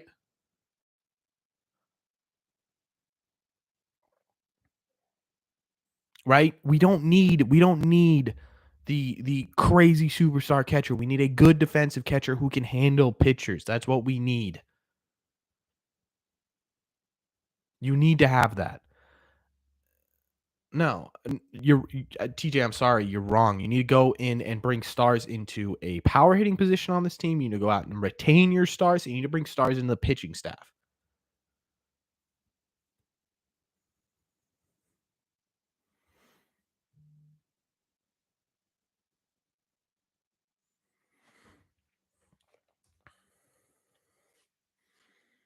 pitch count. Yeah, Pavetta's pitch count is quite high.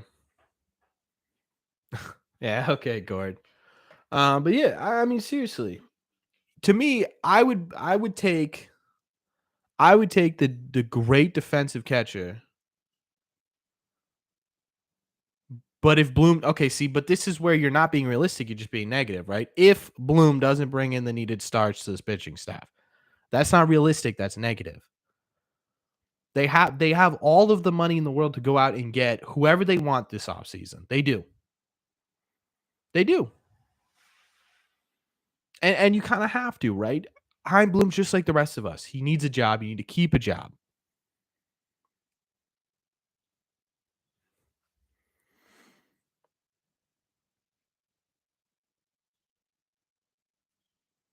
Because he needs a job, TJ. And this year you have so much more money to play around with. So much more.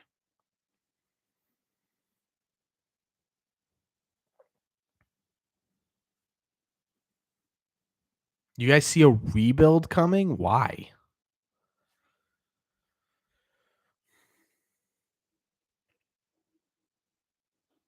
No, he's not. He's not here to keep profits up. He came here to rebuild the farm system, get them out of being stuck under a ton of lengthy contracts that were limiting their ability to play other people. Owners don't want to spend. Oh, okay, there we go. Do we do? Can we just have fun the last stream chat? Can we just have a good time?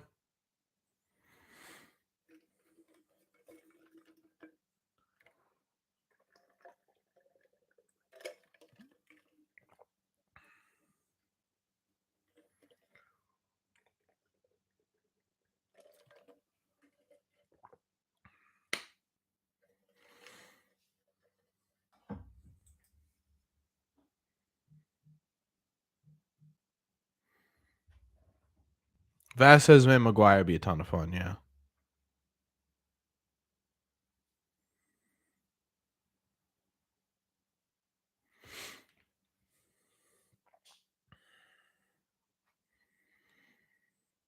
Priorities: 1, re-sign stars; 2, elite pitching; 3, bullpen; 4, outfield power. Yeah, I agree.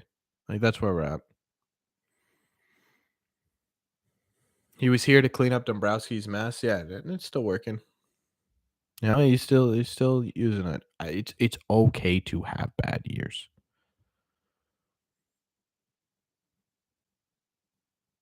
I hear 2025 is the target. Where'd you hear that, Akiko? I think the goal is for them to be competitive every single year. And it hasn't worked out so far, so you need to change. You need a little course correction. That's all.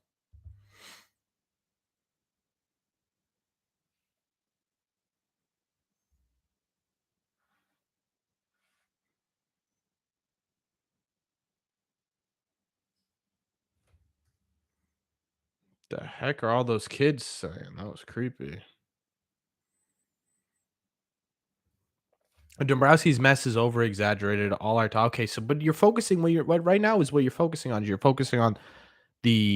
you're focusing on the prospects side of things, right? Which is fine. Yes, Dombrowski there are still some good prospects from the Dombrowski area. True. But Dombrowski also kind of put us into a little bit of a tough spot with contracts as well, right? Like you can't tell me the Chris Sale contract was a good contract. Nate Eovaldi, I'm as much as I love Nate Eovaldi and how awesome it has been for him to be here. If we're looking at the overall value of that contract, it's probably not worth what we paid for him. Okay. Like, yeah, yes, Dombrowski did some great things here. I'm not going to say Dombrowski was a problem, but Dombrowski's plan of attack was not build over, build this team for the long term. It was win now and figure it out later, which is great. I will never say that the 2018 season was a bad season by any means and that, oh no, it doomed us for the future. But at some point, you had to course correct that. You had to figure that out, right? Because it was going to be a point, and we're seeing it right now. And we saw it with Mookie Betts, and we saw it with other people, where that 2018 team and the contracts we handed out in 2019 before Dombrowski left, it's not sustainable winning. It's not. The goal with Chaim Bloom was to have sustainable winning. And yes, okay. Yes, Chaim Bloom has not been sustainable winning yet. Okay, fine. But give him one more year. See what he does in 2023 before we go all in on the Bloom's butt. Trade him, get rid of him, figure it out. The ownership hates the Red Sox narrative, right? Let's see what he does in 2023. If they go into 2023, like I said, not doing a lot, staying under the luxury tax or staying under the luxury tax and not improving this team, fine. Fine. You guys can rip them apart all you want.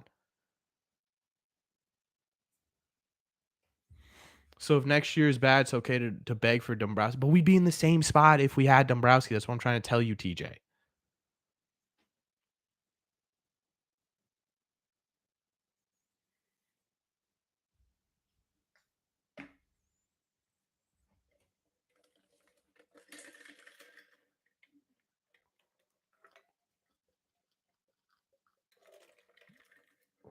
Best Red Sox GM? Yeah, I'd give it to Theo Epstein.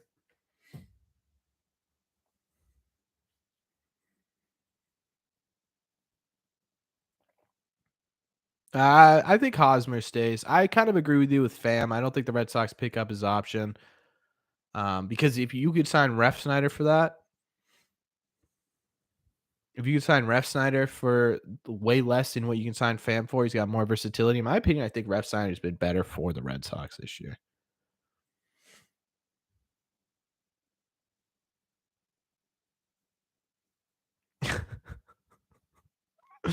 Okay, so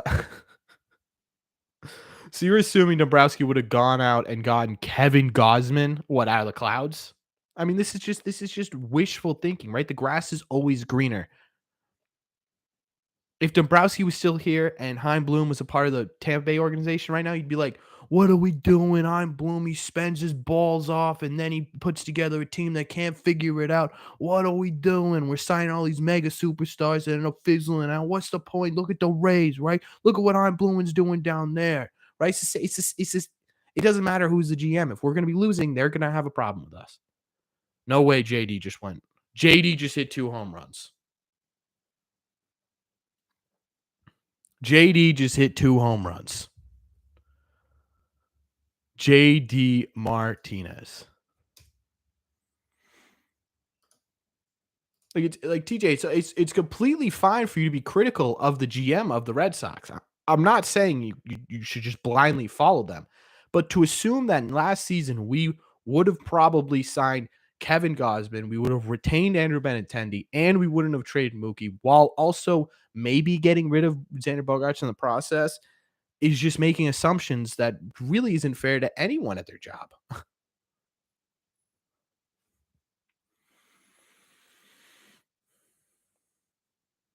This is the best possible way for JD to go out, man. Yeah, this is the best way for him to go out. Clearly JD's in playoff form. Maybe I do want JD.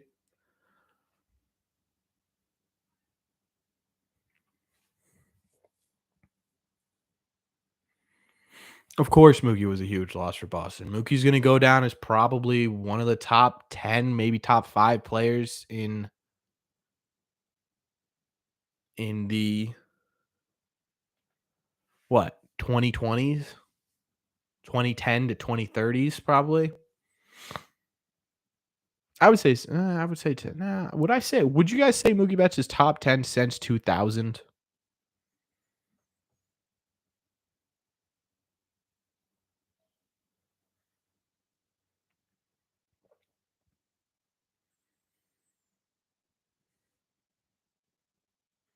That will be a nice way for the season to wrap up, Iman.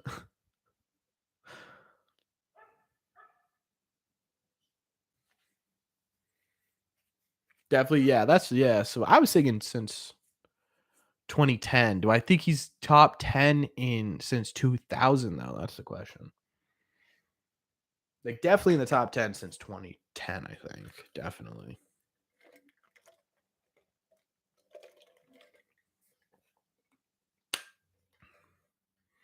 Yeah, JD's been pretty open about not wanting to come here. Or sorry, not wanting to leave here.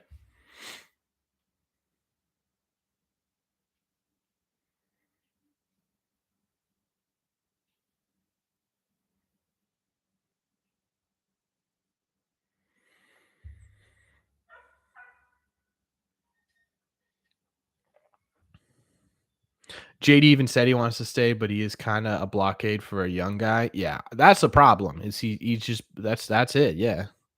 It's just time to move on. Like if we sign him to a 1 to 2 year deal, I don't hate it, but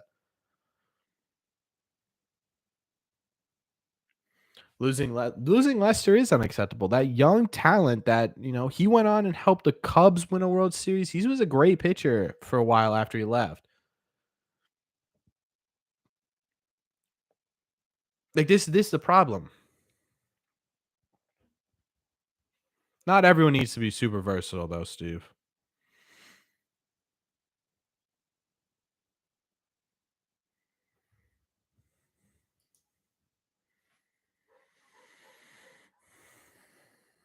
Yeah, and I wouldn't put JD in David Ortiz category. But what I will say is there is value to a guy who is a DH and specializes in being a DH, right? You don't need to worry about him playing the field anymore because there's no reason for him to play the field anymore. Ah, that might be safe. No? Okay. But yeah, I agree with you, TJ, there. I would blame the owners too for the Mookie Betts trade. And I will say that I think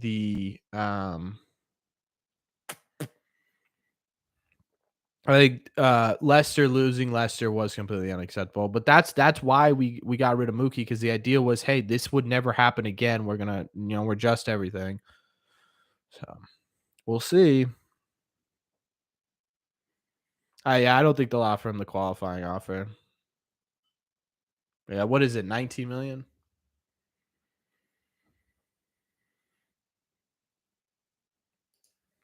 Oh yeah, JD definitely did a great job, but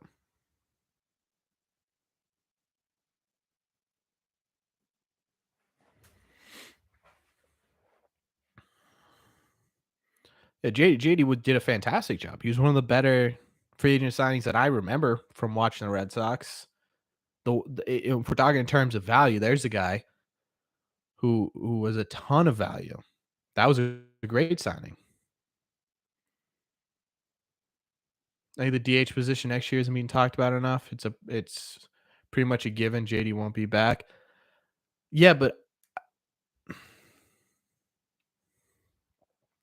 I think the Red Sox may actually benefit from having the ability to be versatile in that position, right? Use it as sort of a way to get Christian Arroyo in the lineup, Rob Refsnyder in the lineup. Use it as a way to prevent further injuries from people. Maybe Devers spends some decent amount of time at the DH position. Maybe Xander does. Maybe Story does, right? Hosmer can fit in there too. I don't think we need to get another solid DH right away. I do think we need more power, and I think that's got to come in the form of an outfielder.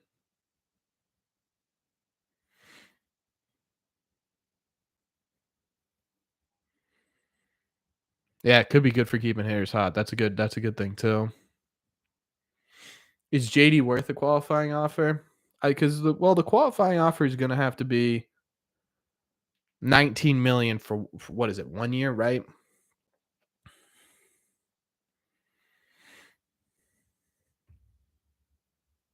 Yeah, I don't know.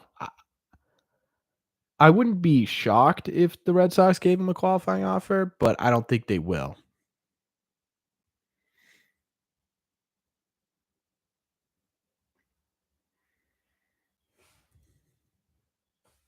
I don't think they will. No, I think JD will end up signing like Bloom just called. He's picking up pizza. Let's go. Um,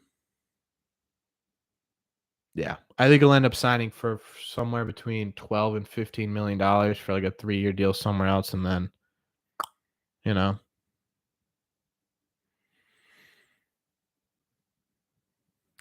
only one topping though. Ichiro, Bonds, Pujols, A-Rod, Manny, Ortiz, Cabrera. Yeah, but that's only what 1, 2, 3, 4, 5, 6. I think it's still room to sneak in there. No, yeah, you're right. You're right. You're right.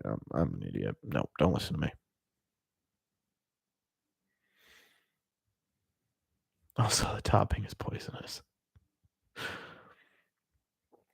Also, the topping's gonna be unavailable for 3 to 4 weeks because we got an injury at the plant, but it'll be here at some point. And it might taste all right.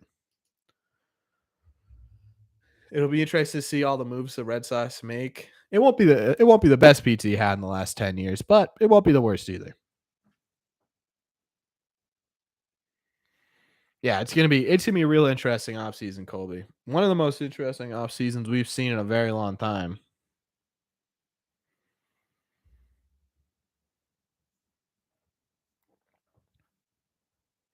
Yeah, we don't need another utility guy. No, we need more specific filled roles right now. We've got utility guys. Arroyo, Kike. We'll have Ref Snyder. Wong can play multiple positions. We have utility on the bench. We don't need utility. We need specific attributes. A lot of it has to do with pitching, though. In all fairness, is Pavetta done? All right, this has been 2 hours. This is probably what, the sixth inning.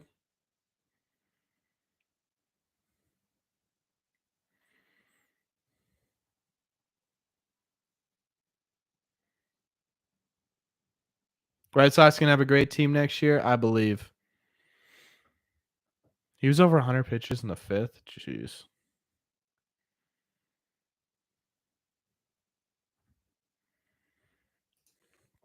Valdez can play outfield. Do you see the Sox moving him out there? No. And Manuel Valdez, the guy we got from the Vasquez trade.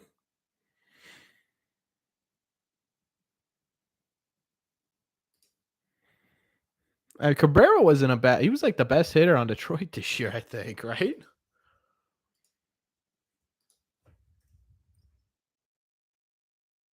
Yeah, I could see Manuel Valdez playing a little bit of outfield. I mean, he's not a good defender by any means. And Miguel Cabrera's next year will be his 20th year in baseball. That's crazy.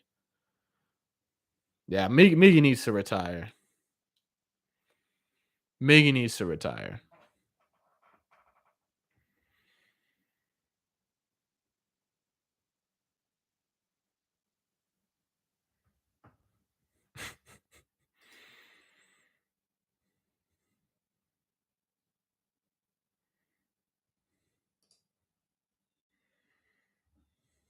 Next year's his last. He said it good. One last outing from our legendary bullpen. Yeah, hopefully this gets put to bed. That's brutal, Iman. Good lord. If Bloom goes out and gets Rodon, Otani, and Bogarts, he deserves a shirtless spot on the cover of Arts Illustrated.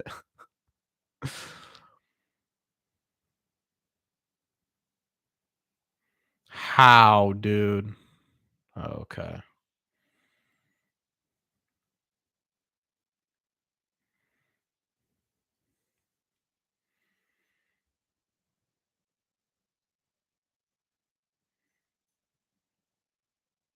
$32 million a year they're giving Cabrera right now. Oof.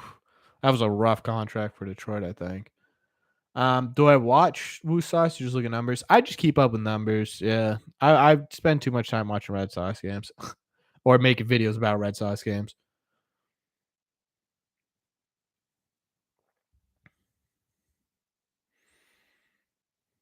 What prospects are you excited to get to see get called up next year? Maeda, Rafaela. I'm trying to think if there's anyone who'll be like fast track to the majors, but I think those two will be the only like big ones I'm excited for. Yeah, I guess Walter could be thrown in there. TJ. Opening day live stream. Oh yeah, we'll do an opening day live stream next year. I'm surprised Bizardo has an under 3 ERA. Yeah, he's been weird, man, because it looks like he gives up a ton of runs, but he doesn't. What are my predictions for the playoffs? Yeah, Raphael's only in Double A, but no, no, Myers is not coming up next September. That's a definite no.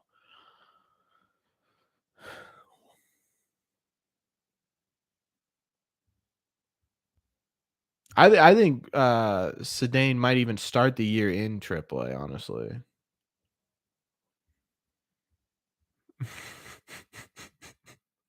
yeah, that sounds about right, Jack. What are my predictions for the playoffs? I think that there's going to be a Cinderella team that makes a pretty decent run. I think it's either going to be the Mariners or I think it's going to be the Phillies. And then I think that eventually, I I could see the Braves getting hot like they have been right now and just torching the postseason like they did last year. I could see the Braves going back to another World Series, man. I really could.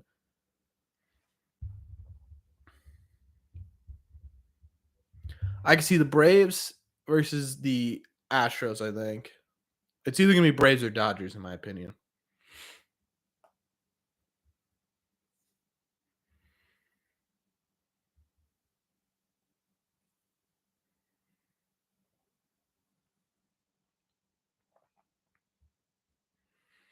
Yeah, yeah, true. It does rely a lot on Strider coming back healthy. But from the last thing I saw, it was Strider should be back relatively soon.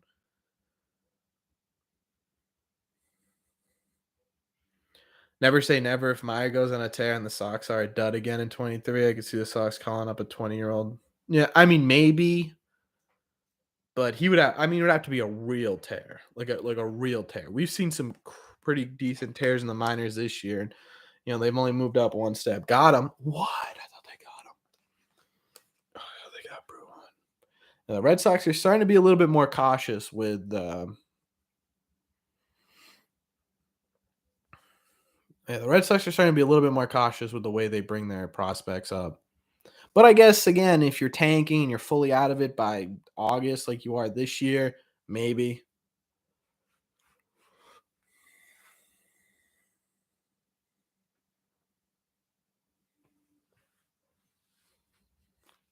They just delay the game, or they see challenging it. No, no, they're challenging it.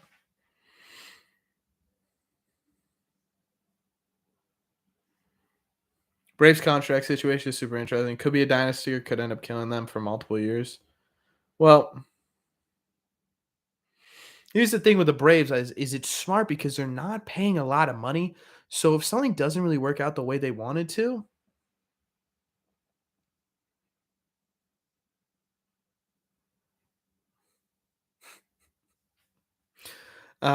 because the contracts are so inexpensive, if they're having maybe 2 bad years in a row and the Braves are like, we don't see anything here, they do have a higher ability to dump them,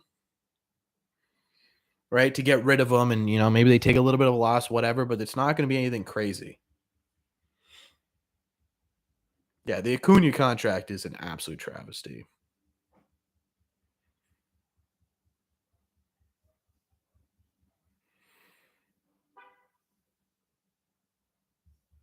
Dude, why'd you think that went out? I mean, Acuna could be making $400 million probably. I'm excited for Meyer, but I don't want people anointing a single A guy a future star. He had some struggles towards the end of this year. Yeah, there's just simply no way you can let like again. That's like I said, TJ, at the beginning of the stream. That's my worst nightmare.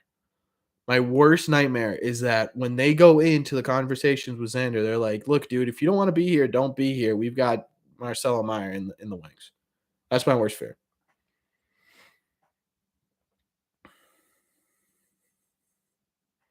Let's do it, Mystic. I agree. Yeah, so like it's genius, Daniel. They like, I mean, there's it's a win-win situation. It's crazy. I've never seen anything like it. Like just locking in these players so early, and then even if it doesn't work out, the AAV is so low that you could be like, look, like why don't you give us a couple of your middle tier prospects and we'll dump this guy on you, and there's still a chance he does well because they're so young. It's insane. So now that TJ Alex Anthopoulos is a guy I would love to have as a GM. Man, Twitter is blowing up for some reason.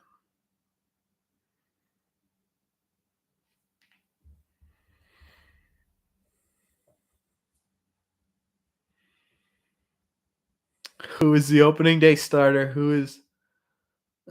I take that any day. Yeah. See, let's not. Yeah, we don't need to argue, TJ. Um, who is opening day starter? Who's playing shortstop? And who's behind the plate in 2023? First of all, Xander's coming back, Jonas. Xander is coming back. I'm saying it right now. Saying it right now. I think Chris Sale finally gets a little healthy, and he's our opening day starter. Behind the plate is tricky because I don't know what direction they're gonna go. I have to assume that starting pitching is not, or I'm sorry, catching is not the top priority for the Red Sox this offseason. It just simply can't be.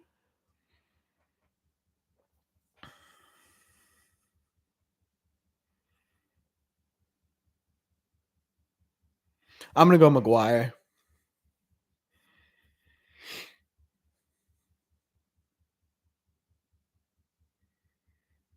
TJ, I want you to Venmo me 50. Actually, you know what? Just donate $50 to the stream. Next year when Chris Sale is healthier. Yep. I know. I'm so nervous for all these post game interviews, man. I might stay live just to watch the post game interviews with you guys, honestly, because they'll probably show them on Nesson, right?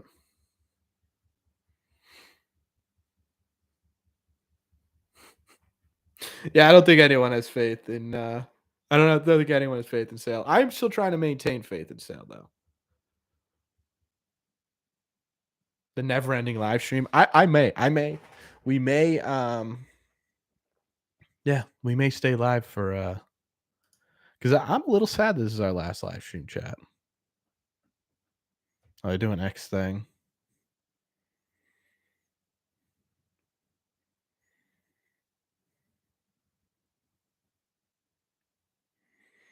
I don't think Sale will ever be what he was in when we got him in 2018, but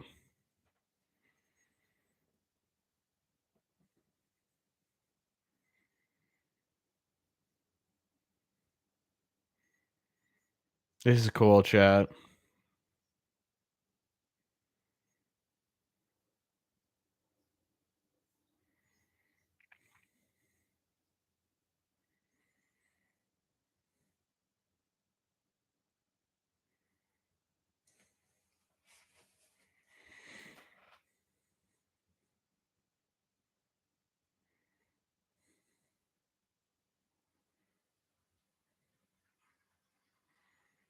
I would have missed Dennis Eckersley, chat.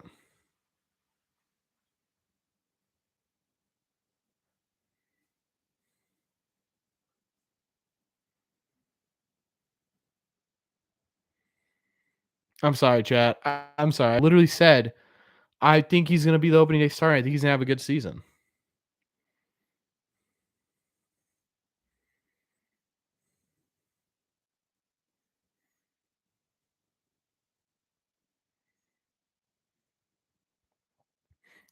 X gonna make me cry, man.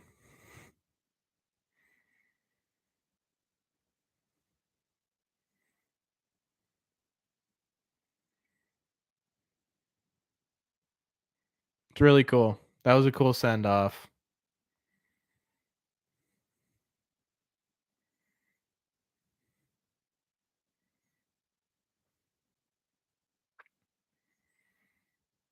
That was really cool. That was cool. That was good.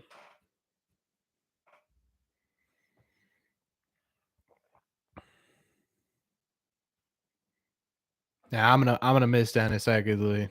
I'm gonna miss Dennis Eckersley a lot.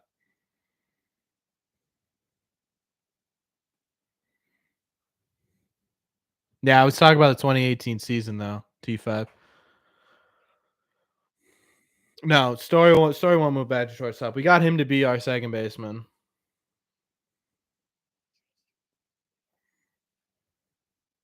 That was a class move by Core to have him.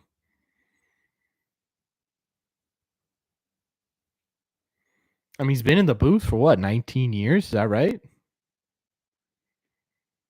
Oh, you're gonna trek up to Boston and watch opening day? Ugh, there's nothing like opening day at Fenway Park. T5. When did I say Chris Sale was gonna have a bad season next year? What are we doing?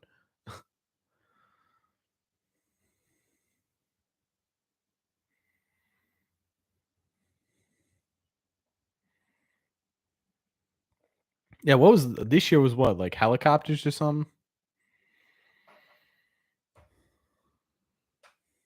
I wonder if they tweet out. They did. Did they tweet out the video? They did.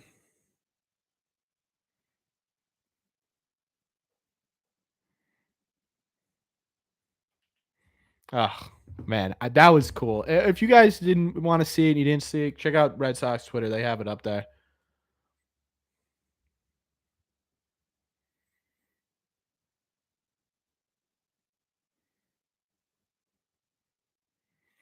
UFO landing for opening day. Yeah. Yeah. Sale should be designated bus driver next year. Nah, Sale have a good year.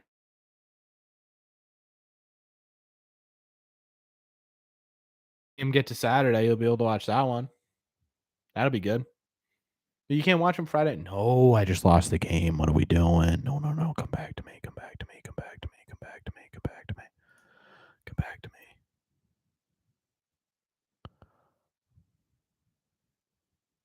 There we go. There we go. Enjoy your book club, Peter.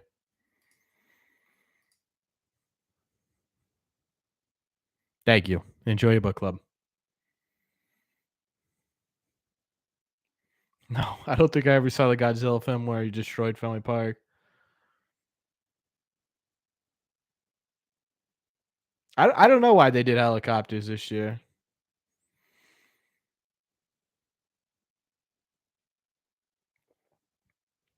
Let's do it, Jonas.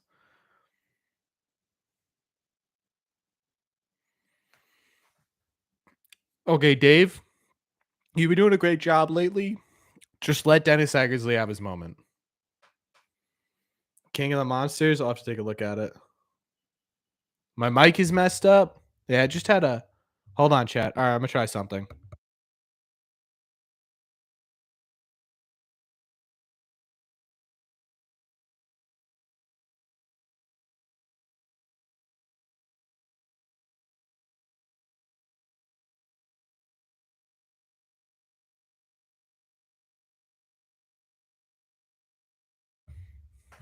All right, check, check. I saw that if I restart this for like 5 seconds, if something gets messed up.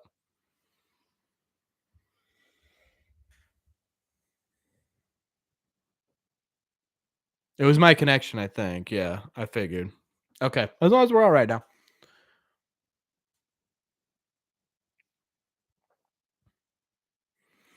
Jonas, the problem is he hasn't pitched in 3 years. He's only going to be able to. No, he's not going to be able to only pitch 60 innings. Where'd you read that, TJ? Of course, I've seen the town. Yes, yes. Of course, I've seen the town. I love the town.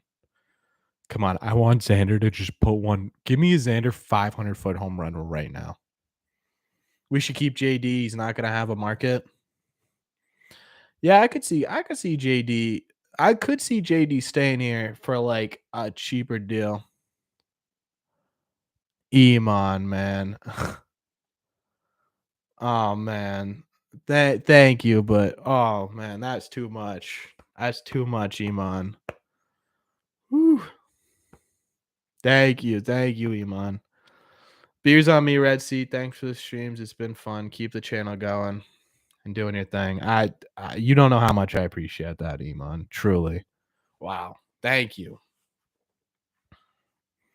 Thank you. Yeah, let's get some claps in the chat. If you guys know how to do that, let's put some claps in the chat for Iman. That is whew, yeah, that means a whole lot to me, Iman. Thank you. That's incredible. So thank you.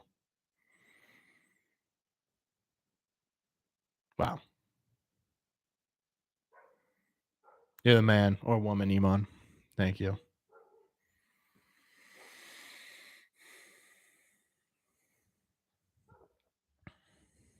Appreciate the entertainment all season. Hey, it's not going anywhere. Don't worry. We're staying strong. I will probably cut the videos down to to what? Come on. Come on, Xander, let's go. Look at that. Xander just what Iman ordered. A little dribbler down the line.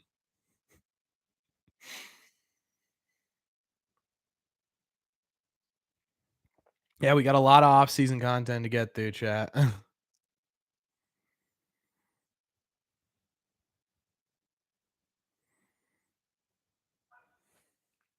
Whitlock would be more palatable as a starter. Honestly, Whitlock's more palatable as a starter if we just get a solidified bullpen. Like I've been saying, we don't need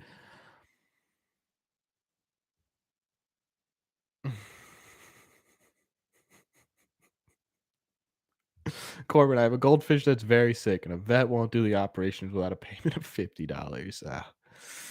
Unfortunate. Sorry about that.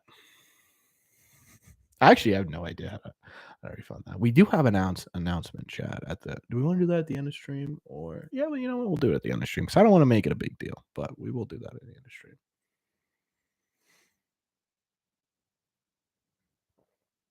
That can't be Bogart's last hit ever for the Sox. I refused. I refuse. I refuse. I refuse to believe it. Because the Rays develop starting pitchers, yeah. Because the Rays develop starting pitchers. That's it.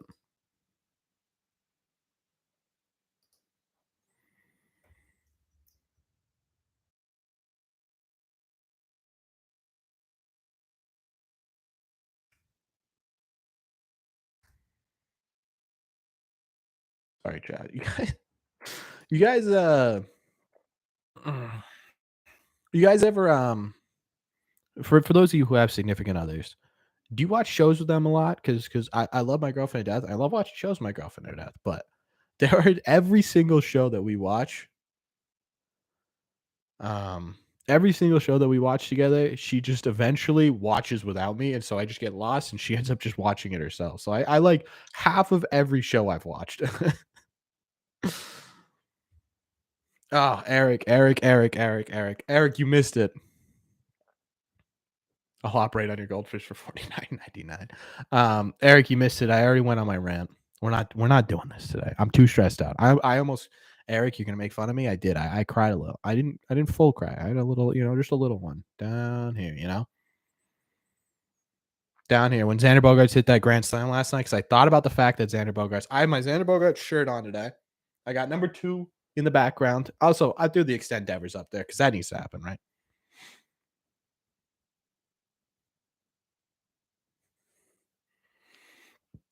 But yes, Eric.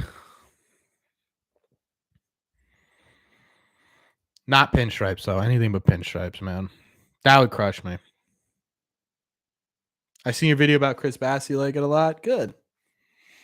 Xander Bogaerts resigns. Wow. The man, the myth, the legend. Eric Yeager, the face of opposition of Xander Bogaerts coming back, finally admits there's a chance.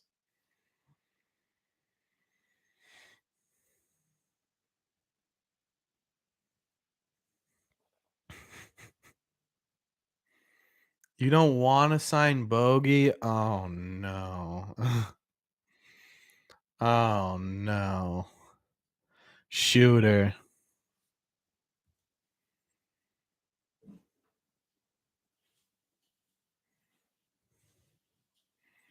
Oh, if Xander walks us off, I will cry. But shooter, we're the Boston Red Sox and we have a ton of money. We could spend on pitching Xander and Devers and still have money to re-sign Xander.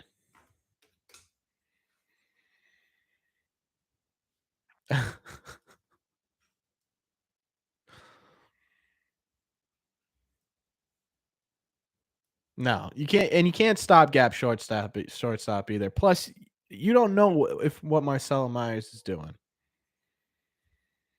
Diaz and DeGrom are not leaving the Mets. They aren't. And I don't know if I really want DeGrom unless it's on a 1-year deal. I don't want Dansby. Don't want Dansby. He's a league average shortstop. Having a good year, league average shortstop. Ooh, Doogie's going to get tossed. Wow.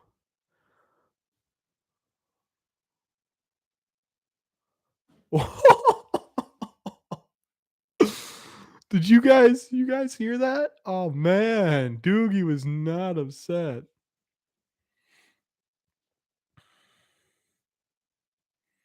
That boy JD, yes sir. Doogie.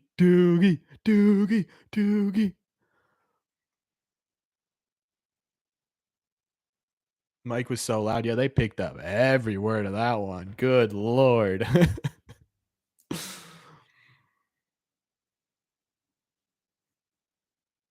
Oh, yeah. No. Dansby will be in the ballpark, yes. Dansby will be in the 20 millions, especially after the year he's having, yes.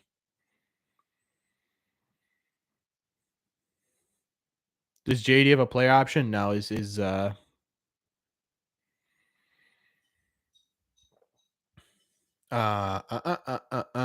just free agent, unrestricted.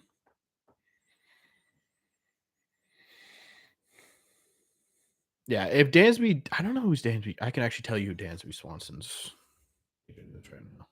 I think Dansby will be in the 20 millions for sure. Yeah, John Boy's gonna be all over that one. You like the idea of Sox signing it? Interesting. Verdugo has a vacation plan to catch. Bogey, no. I think if the Red Sox offer Bogey 5 years, 27 million a year, maybe front load or back load some of it.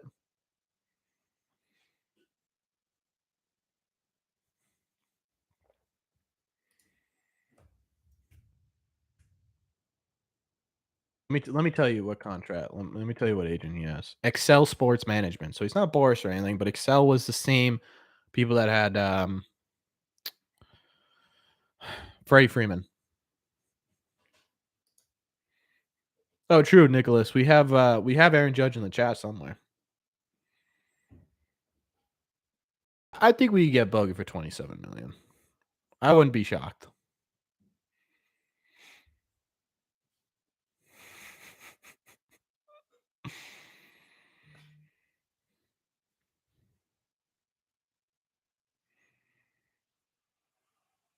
Xander deserves it. Xander deserves it. 1,000,000%. God, I'm going to.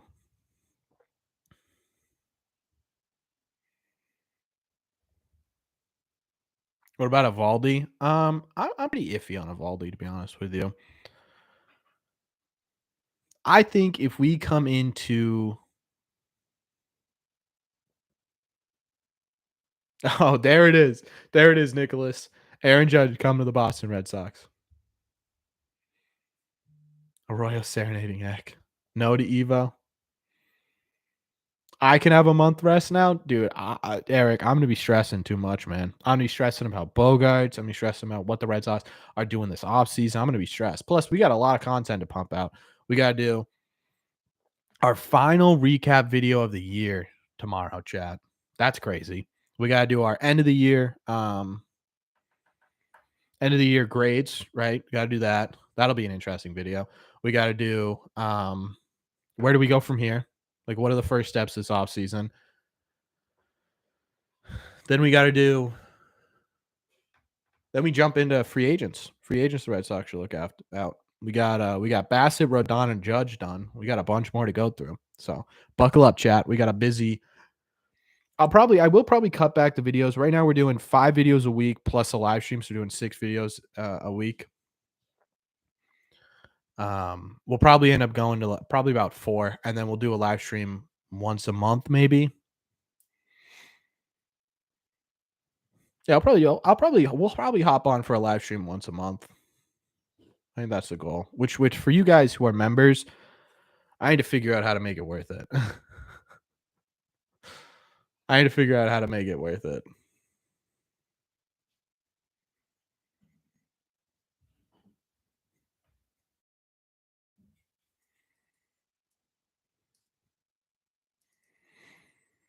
Judge, I'm glad you're taking the time out of your day to come on here, man. It really means a lot.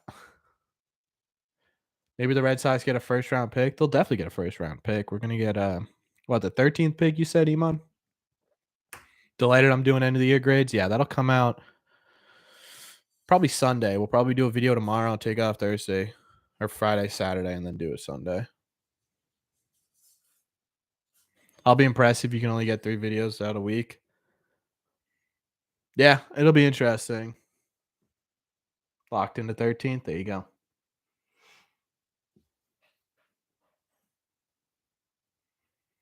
Fast hire a strength and conditioning coach, then re-sign Xander, back up the Brinks truck to Judge's house, then get a witch doctor. Yeah, I like the course of events there, Jonas.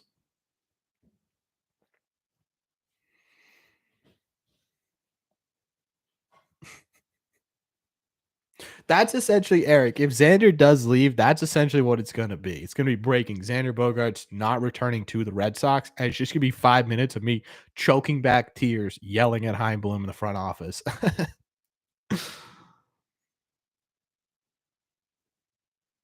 Oh, thanks, Aaron. I appreciate that. Sox actually win. They're getting there. Sixth inning, 2-4.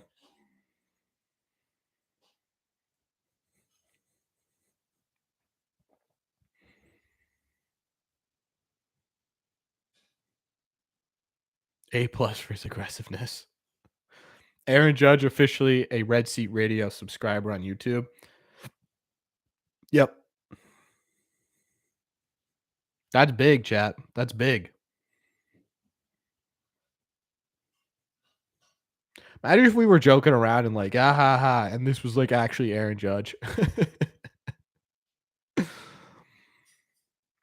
Roman Anthony out of the 3 top picks, Daniel, have been really good.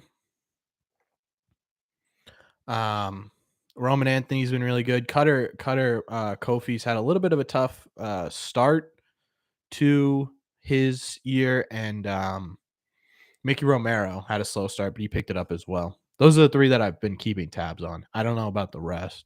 I don't know what the pitching prospects did and whatnot.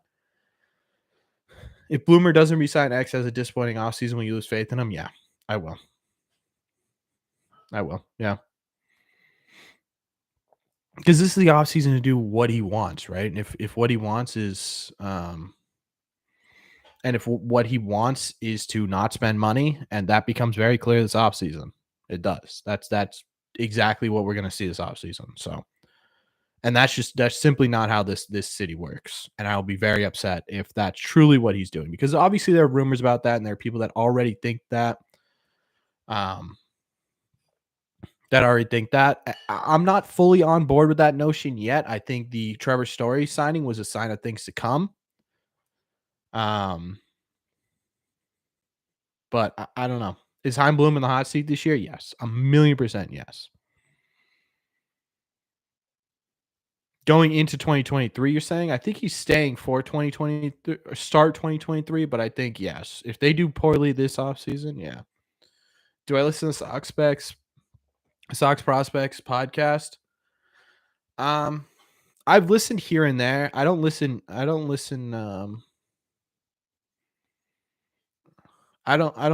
to it regularly, but I listen to it when they want a big guest on, and when they do their big episodes, like when they're going over like their top redoing their top prospects, stuff like that. Then I do listen. I follow them pretty heavily on Twitter though.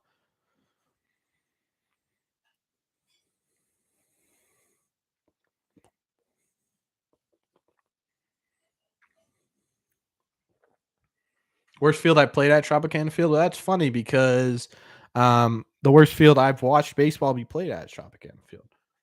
I'm here. How are you? I'm good, Brandon. How you doing? I didn't see TJ. Oh, okay. If Sox blow 500 at the end of next June, Bloom is gone. I would agree with that. Yes. Yeah. Especially if he does do a lot of work this offseason and gets riddled with injuries again, then maybe not. But again, if he goes into 2023 season, he picks up, I don't know, he doesn't resign Xander, doesn't extend Devers, gets a couple of, maybe gets a Corey Kluber, and that's it for the bullpen or the rotation. For the bullpen, he kind of keeps it the same, right?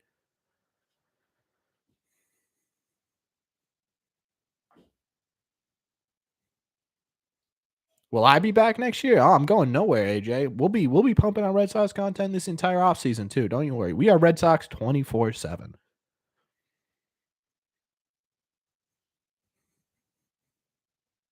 We are Red Sox 24/7.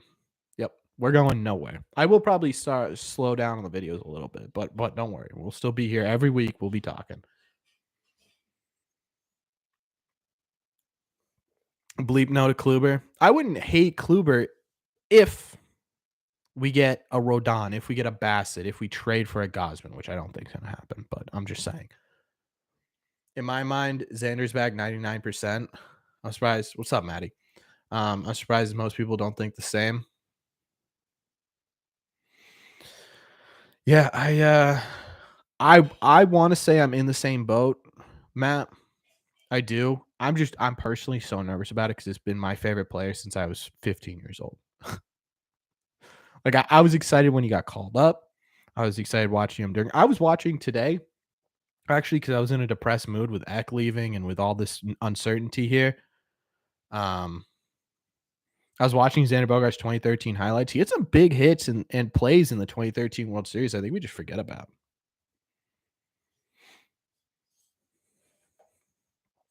Miggy's a future Hall of Famer, 100%.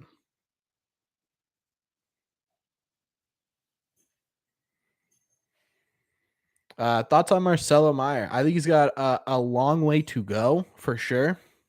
But I think there's a lot of potential with Marcelo. Yeah, a lot of potential for him to be an elite player in the major leagues.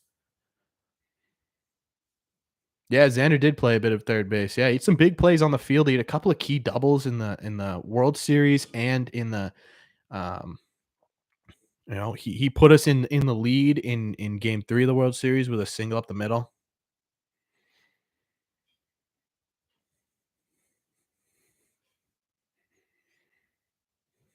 2018 Mookie or 2022 Judge? Ooh, that's a good question. I think I take Mookie too. Yeah, I'm a little biased, so yeah, you're right. Sorry, Aaron Judge, if you're still in here. I don't think he has much work as it looks like if we stay healthy. We need to bring in a star or two in addition to keeping homegrown talent. I think you're right, TJ. I think the fixes are simple. It's just how you fix it that's going to be interesting. What does your gal do during these live streams? Um, and when are you guys gonna do a 2-man broadcast? I don't know. I don't know if she'd want to do a 2-man broadcast. She hangs out, you know. She likes the she comes home from work, she does her thing. Oh, Casas is in here. Hello, Casas. Yeah, I don't know. I don't know if she'd want to do a 2-man. Is that something you guys would be interested in? You've got the most Xander memorabilia, easily my favorite player, not stressing at all. Yeah, I'm just stressed out, man. The thought of losing Xander stresses me out.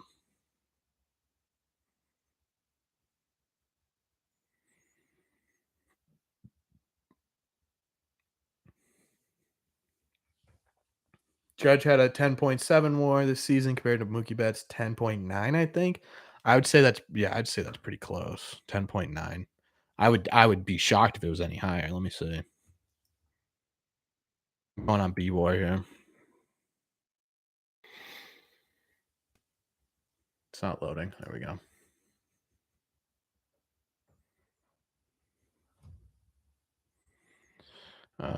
He had a 133 OPS. Oh no, 2018 at 186 OPS plus. Let me see. 2018 he had a 10.7 WAR.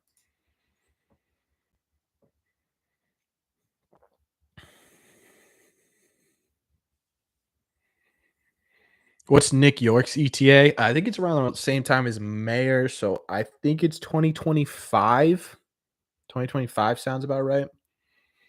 Who's my top free agent target for the Sox this offseason? No holds barred. Oof, that's a good question. York did have a bad year. Yeah, he got hurt. He was a little off this year. Yeah, I think he bounces back all right. Um, free agent, no hold barred. I mean, it's tough. I would go.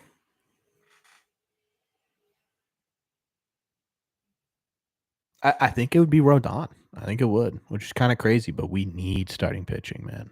AJ, we need it. Is she as passionate as you are? No, no, but she appreciates it. So that's that's what really matters. She supports it. She understands. So, and I appreciate her a lot for that. Do you see the Red Sox top prospect ranking moving up next year?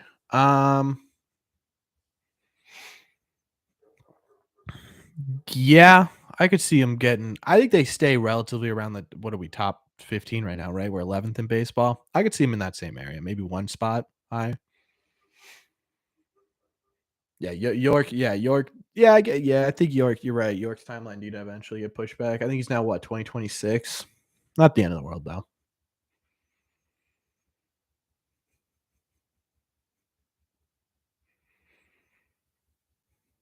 Yeah, the Astros are looking good going into the postseason, Brandon. Do I think the Red Sox will make it to the playoffs next year? I think if they make the right move this offseason, they have a really good chance. Oh no, yeah, yeah. It's one big announcement, Ethan. It's not. It really isn't that big. I don't want to make a big deal about it because I don't want people to like. I don't want people to feel obligated to participate in it. Does that make sense?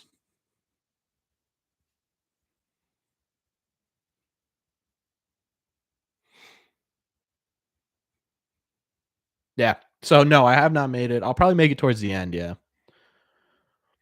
and we'll talk more about it, and we'll talk about it later this year. Yeah. Sorry, Ramon. I didn't see your message there. Announcements. Yeah, it's one small. I wouldn't say it's a huge announcement. It's a different. I talked about it. I mentioned it at the end of last stream. So if you're here last stream, you probably know what it is already. Keep in mind, I think Bayo and Cassis probably don't qualify for prospects. You really have two blue chippers in Rafaela and Mayer right now. Um, I would put Blaze, Miguel Blaze in there. I think Blaze will be a blue chipper. Yeah, it's cool.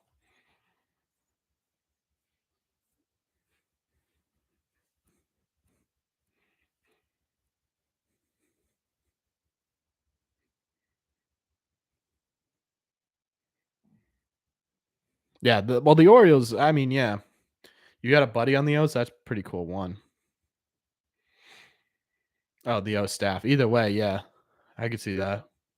The O's aren't messing around anymore. They mean business. They got a really good young core.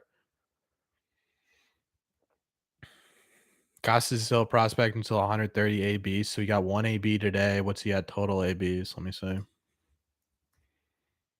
That he doesn't reach official rookie status until that next year, right? I thought it was 130 ABs next year. Adley's an Oriole star, yeah. Yeah, it is gonna become anyone's. Yeah, he's only at 90, or he's only at 75 ABs. So yeah, he's still got a little bit to go until he's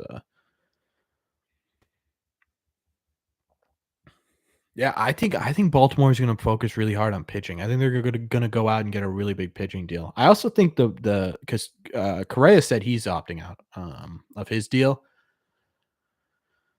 Yeah, I think Correa becomes a pretty big target for the Orioles as well.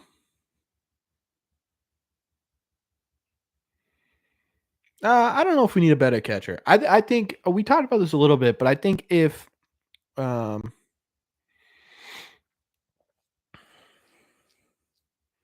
like I think if we do really well in every other position, I think we can get away with having the Wong McGuire tandem. Do I love it? Absolutely. No. But if we focus on everything else and that sort of, that's fifth on the list. Oh, they're getting Dahl back in the game. Interesting. You know, I wouldn't hate it. Why do people keep saying Wong sucks? I don't know.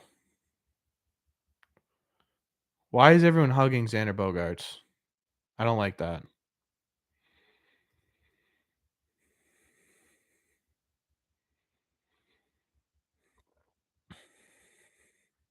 This is what I don't like. This is not what I like, chat.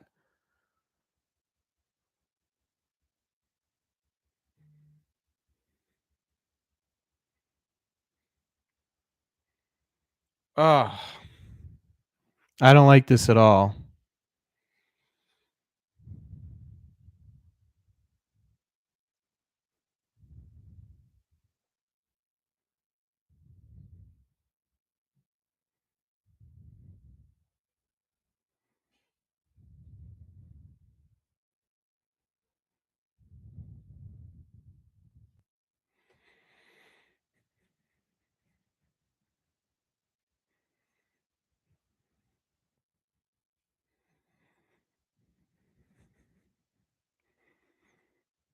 No, I don't like that at all.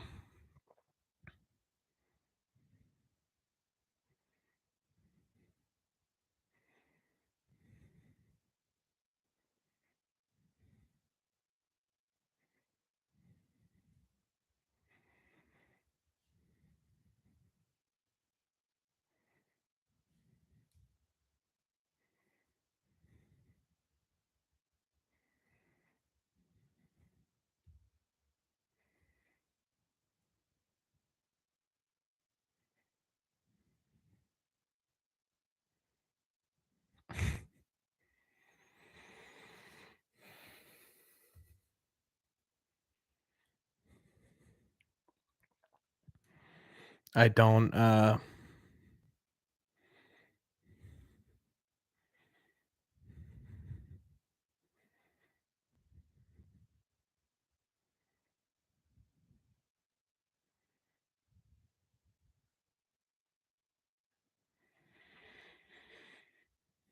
when was the last time we saw that for a player though? A player that was, on a contract year. We really haven't seen that before. This is what I'm so stressed about. This is what I mean. I woke up today feeling like this was like a funeral almost. This is, yeah. I understand that there's still a possibility, but the way he's acting and the way he's talking, and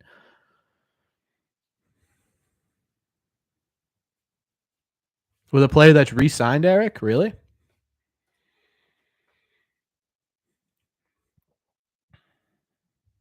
Did they ever do it for Big Poppy? I don't think they ever did.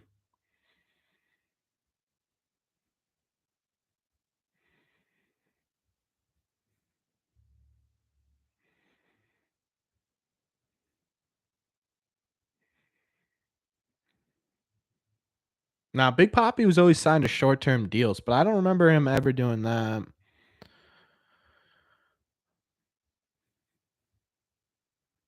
Like I don't think I've seen that with a player that is going to come back, you know?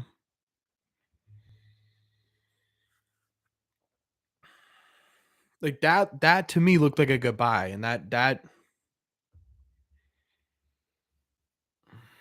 I know, I'm being ridiculous, yes. I get that we shouldn't read too much into it. It's the last game. He's been here. Regardless of what happens, they want to say their piece, but oh, that's gonna stress me out for the rest of the week. It's gonna stress me out until he either leaves or goes. My theory, a core gesture to send a message to the front office, listen to the people. Could be that. Losing X isn't the end of the world. Losing Devers is, that's just not. I mean, yes, losing Devers is the end of the world, but losing Xander's right up there. Shooter. I tweeted this and I said I was gonna let it go. I said I was gonna let it go. But I'm gonna say it again. There are certain players where statistics come second to their impact to a team, to a fan base, to an organization, and to the people on that team, right? There are certain players that do that. And a lot of those players have great statistics. They do. A lot of those players have great statistics.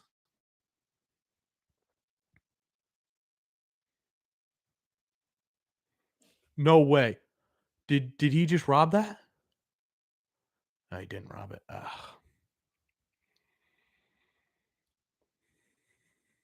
David Ortiz was on a couple of last place teams there too, shooter.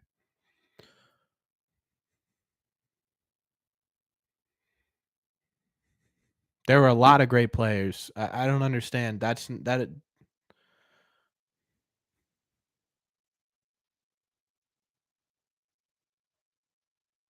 Oh,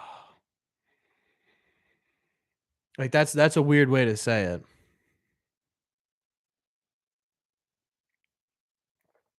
Doogie had that in his glove. Oh, that would have been such a great play.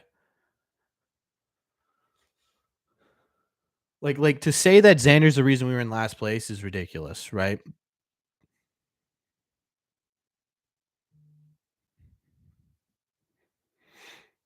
It truly is. So can we work with Xander right away, or do we need to wait? So we could talk to Xander and try and extend him now. He can't opt out technically until November 5th.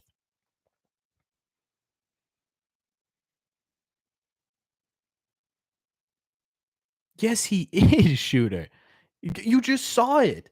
Every single player on that team, every single player on that team stopped the game to hug Xander Bogaerts. The fans got up and cheered for Xander Bogaerts. To say he has no impact beyond his stats is blasphemy.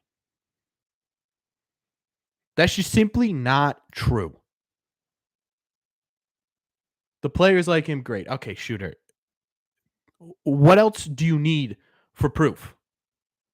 Doesn't mean it results in wins. Oh my God.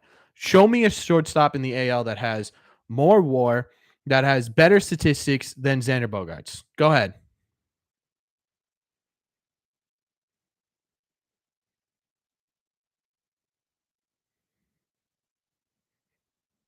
Like, I don't know if you're just trying to compensate. I don't care about his age. Trey Turner's almost 30. Dansby Swanson's almost 30. Carlos Correa's almost 30.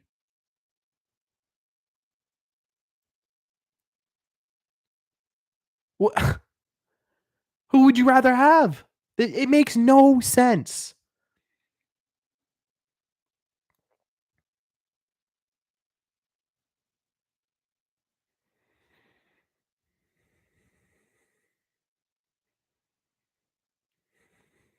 You just cried too? Yeah, I'm good. I'm glad. We should have emotion. It's okay to have emotion. It's okay to have emotion in baseball. sometimes I feel like sometimes I feel like baseball in particular, fans get too wrapped up in statistics, they get too wrapped up in analytics, and you forget about the emotional and physical aspect of the game of baseball, right? It's okay to fall in love with a player, with a team. It's okay, right? Not everybody is replaceable.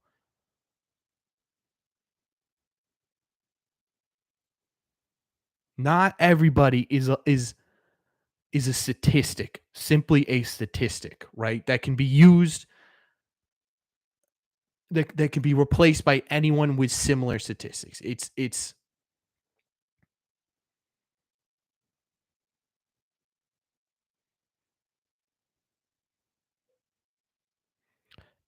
something that frustrates me sometimes.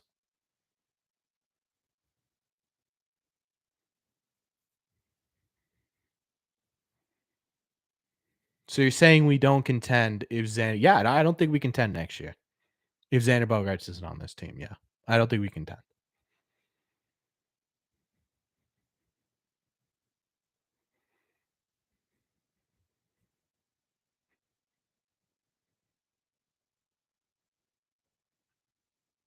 What if we sign Correa? I still don't. Yeah, Correa has been worse statistically than Xander Bogaerts. If you want to look at this analytically, Xander Bogaerts has been better than Carlos Correa this year defensively and offensively.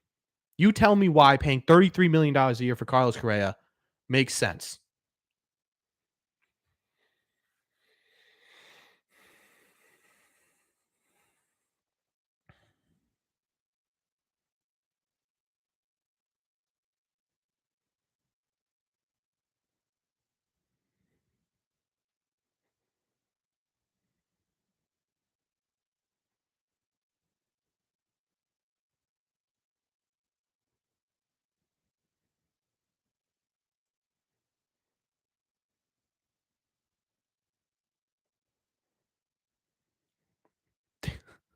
Correa is younger by a year, a singular year. Correa is younger.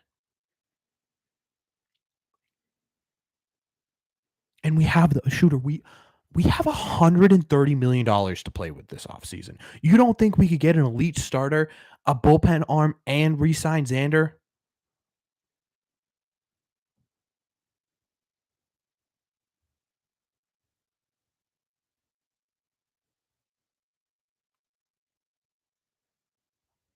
Even if we put Xander in there, even if we put Devers in there, you could still stay under the luxury tax and improve this team drastically. He's better than Xander, Eric. No, he's not.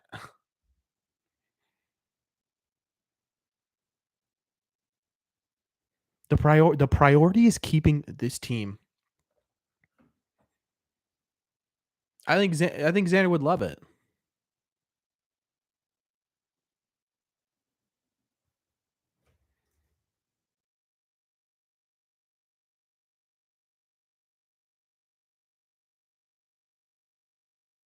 Like it baffles me that people and shooter. It's not just you, and I don't. You're the one who's talking about it right now, so that's why I'm talking to you about it. But trust me, it's not just you. It's a lot of Red Sox Nation who has sort of again.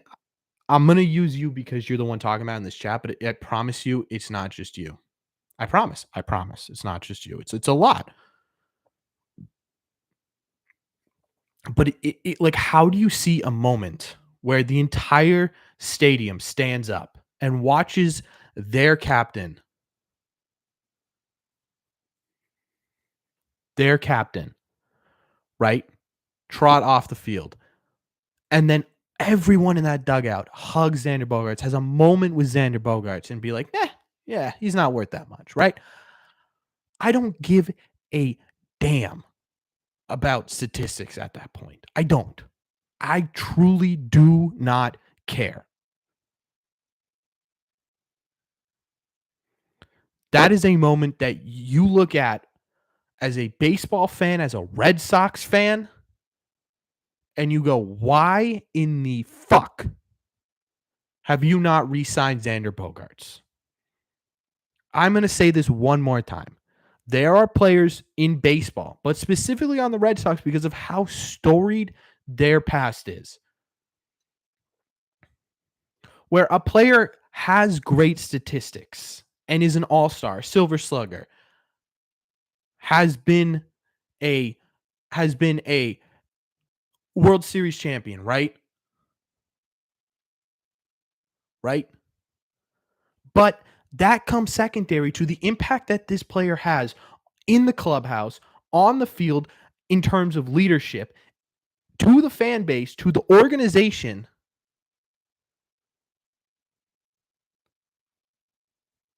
Like it's insanity. How do you sit there and not soak in that moment and go, wow, look at how much this player means to an organization?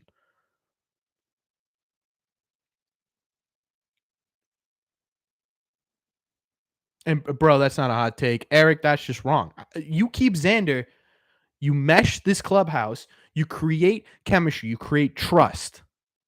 You re-sign Devers. You go out and you get starting pitching. You can do all of that.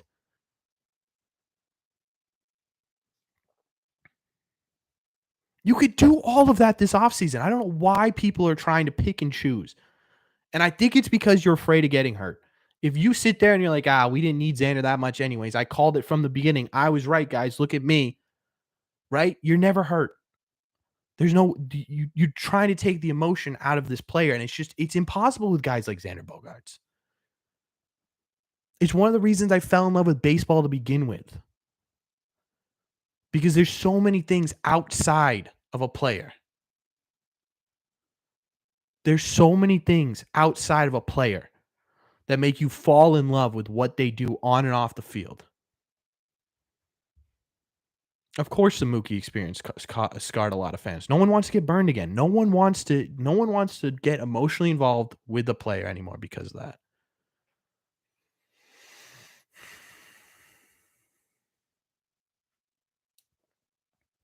No, they won't trade Devers. No shot. But none of those options, shooter, had a better season than Xander Bogaerts. It is no shot.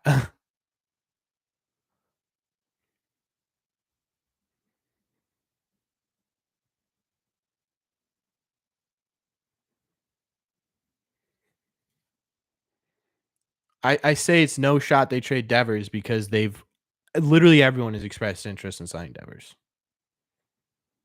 Yeah, this is a business at the end of the day. You don't extend Xander, you don't extend Devers, you're gonna lose a lot of fans. Yeah, I don't think he gets there. I don't think he gets there. I think they extend him this offseason.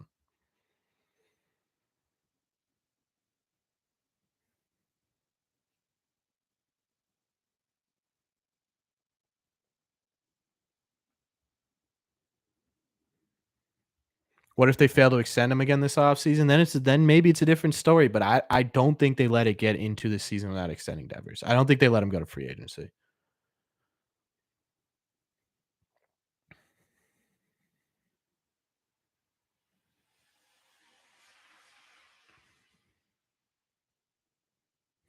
Yeah, if we lost Devers, I might as well stop the YouTube channel, to be honest with you, because I think we would lose a lot of Red Sox fans. A lot, I genuinely. How Corbin's career depends on it. Yeah, please, Heim, I'm begging you. Yeah, Xander did re-sign a team-friendly deal. It's not like Xander's sitting here, right, saying he wants $35 million a year. He never said that. Soto, Machado, Tatis, Cronenworth plus cash.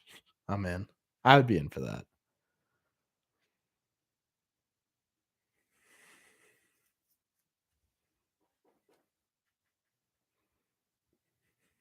It's okay to be optimistic about a baseball team. Preach, bro.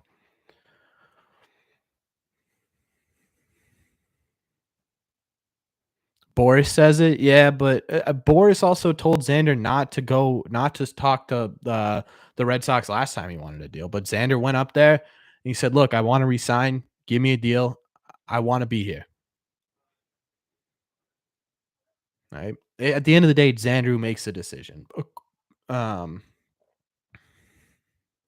Boris will definitely be in his ear. Don't get me wrong. Don't get me wrong about that at all. But at the end of the day, it's uh, it's Xander's decision. New topic. Yeah, I like that idea. God, yeah. Walker Evaldi. I love what Walker's or Evaldi's done for this team, but I think it comes down to whether or not they'll be healthy enough to consistently produce for this team, and I think you have to go Walker.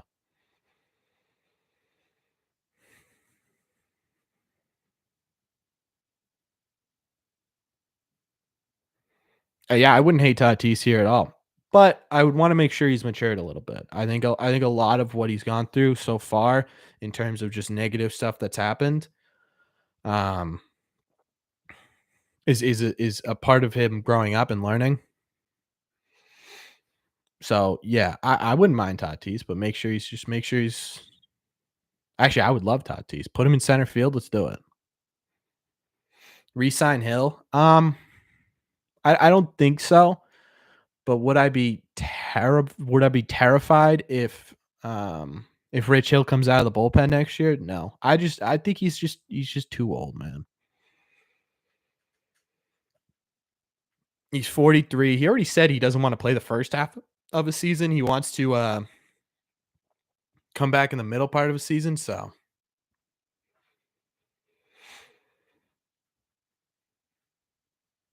yeah, Core. I think Core would be a decent mentor for Tatis. But we also said that we thought Machado in the front office with the Padres would be a decent mentor, and that didn't work out either. So I don't know. Some guys are just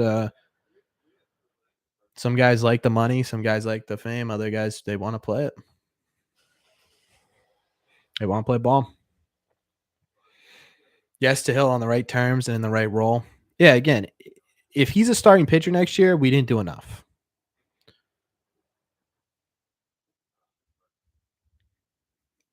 They need to see if that pair works. How long is he out next season, too? He's out what, like 35 games next season? Bauer coming to Boston. Is he getting that overturned? That would be a controversial add to Boston. How long is Bauer suspended for? Isn't he indefinitely? I thought he was indefinitely. Tatis's contract would be the biggest thing. They would have to pay some of Tatis's contract for him to come over here, I think. Like, it's like a 14-year deal or something crazy like that. I would love Rich Hill as a pitching coach. 2.5 year, yeah. That's not worth it. That's too much controversy coming into Boston.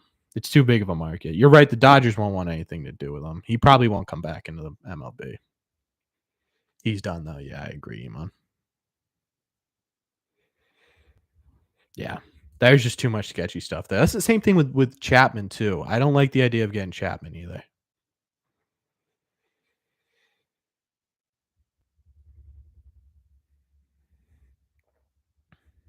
Ballard single-handedly destroys. I heard he's like a terrible clubhouse guy too. I'm good with Bauer. Next season, Rodon, Bassett, Bayo, Pavetta, Crawford. Um, if you switch out Crawford with Sale, I'm in. And put Crawford as sort of the sixth man and have him sort of yeah.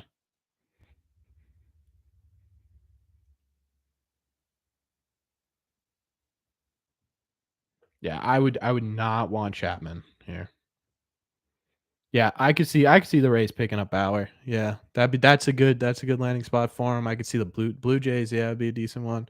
How about JD as a future hitting coach? Again, another great option there. I don't think he's gonna play for a couple more years. I could see JD signing a 3-year deal somewhere. He admit his guilt. I didn't even see that. Yeah, no, I don't want Bauer here at all. Sale the bus driver. Yeah. Yeah, whatever you say, TJ.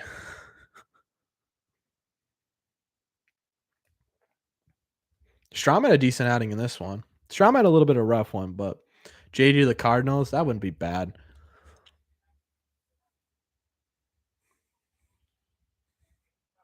Yeah. I agree, Jack.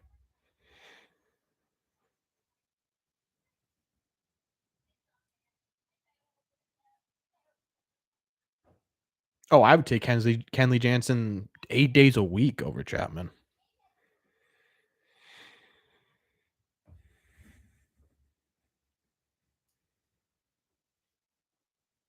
JD should try to sign a 1-year deal at 40 to retire in Boston like Albert Pujols. I'm in with that.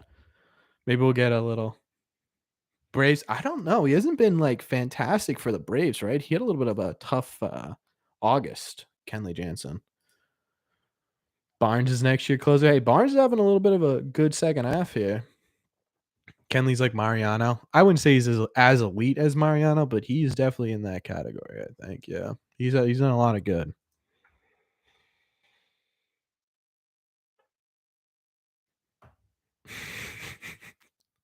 Yeah, Jack would be a pretty good name for an album, huh?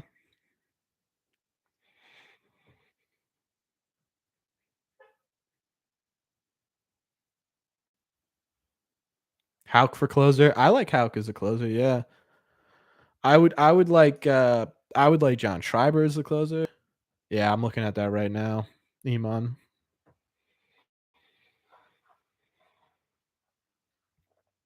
They need a really good 2021. Kenley. Happened to Hauk. He got what? Back surgery.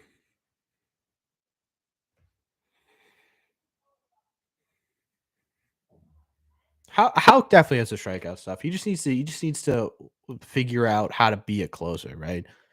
He doesn't know how to like fully empty that tank yet. And that's something that you develop over time with the closer in the closer role, right? You develop that ability to just be able to empty the tank in one inning.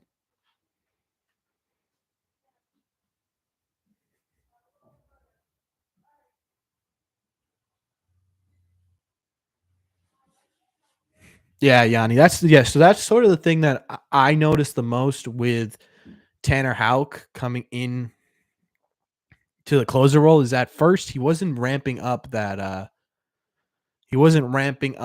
velo because he was used to doing either long relief or starting. But I think if you give him time and show him that look, like you can blow it up in that ninth inning, really, really blow it up. I think he'll be pretty good. There's a great argument to be made that closer is the most overrated position in sports. Yeah, it could be.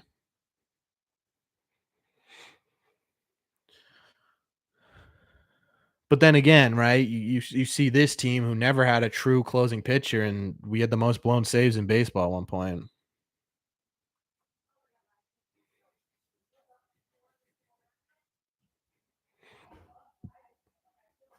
How? Yeah, again, well, part of that too is TJ is he was in a starting role, he was in a long relief role, and he was in a closing role, right? So you got to take that with a little bit of grain of salt because last year he's mostly a starter, so he got more innings.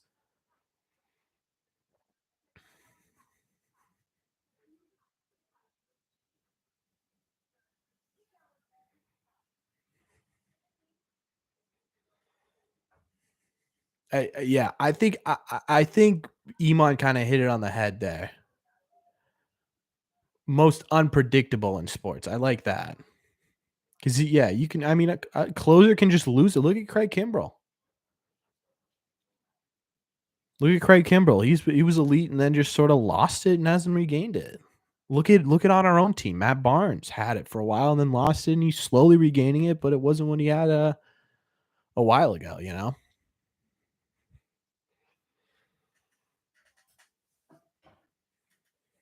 Trade for Stanton. Stan does kill the Red Sox.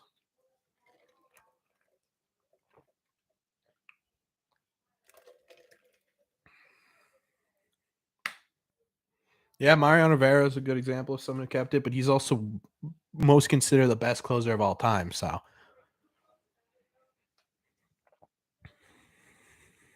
there's a lot of volatility in closers,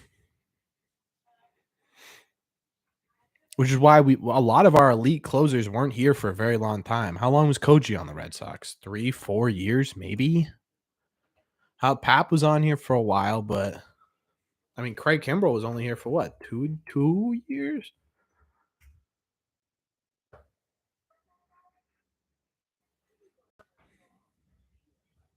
Yeah, 3 years. He was only here for 3 years. Kimbrell.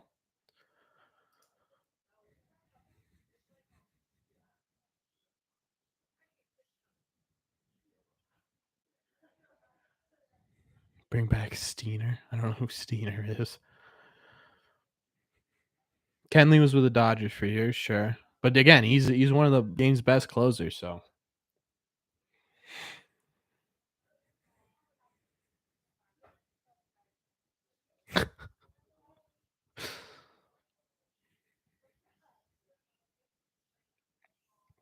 I really think we need a starter who can devastate the Jays. Yeah, I know.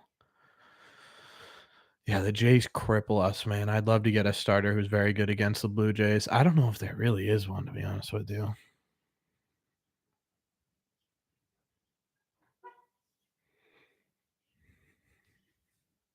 It's all right, Jack. No problem. Yeah, I'd love if the Sox got like a bigger name guy as a pitching coach. Bush has been all right, I guess. The Jays steal Red Sox signs at this point. It is crazy. They belittle us. We are literally their younger brother.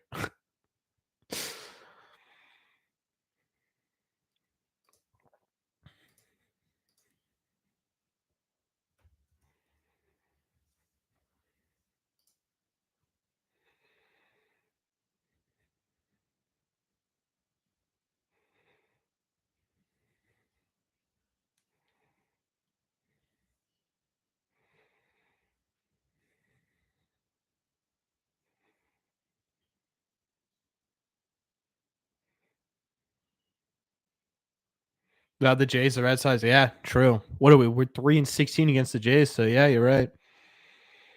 It's crazy. I think the schedule will really help the Red Sox next year.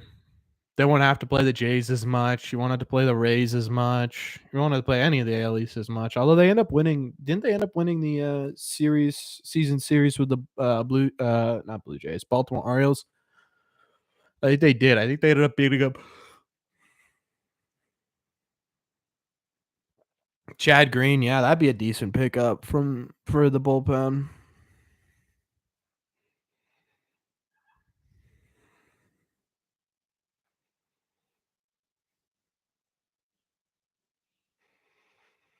Um, I think you're giving up a lot for Bieber. Bieber's obviously a pretty elite pitcher in the game, but I think you can kind of supplement not having him and getting someone else and not have to give that much.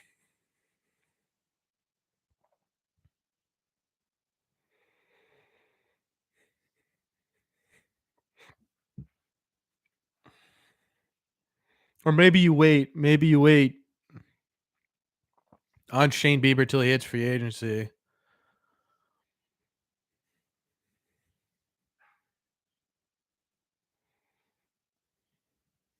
Lindor with a swing and a drive.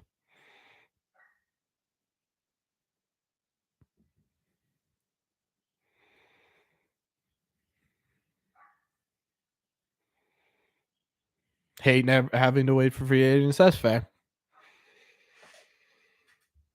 I would want to keep, but the problem is I want to keep Mayer and Meta because I think they could genuinely be very good here. But Dahlbeck Jordan, I'm game with moving. York, I'm game with moving. I think you could sell York pretty high. Walter, I think you could move. He's pretty close to being a regular player.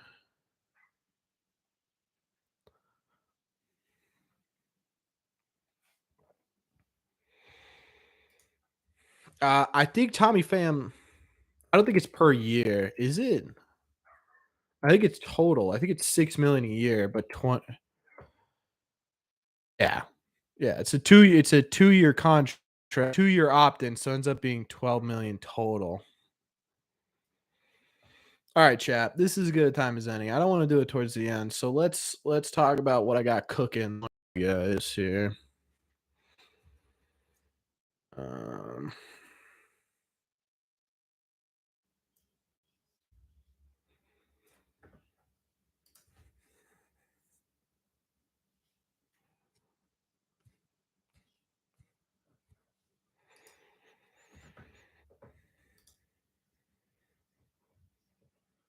all right, chat. Let me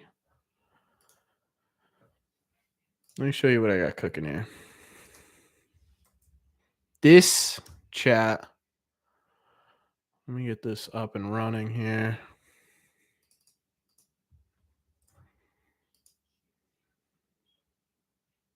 It was all Jays fans. That makes sense. Okay, chats. This is what I got.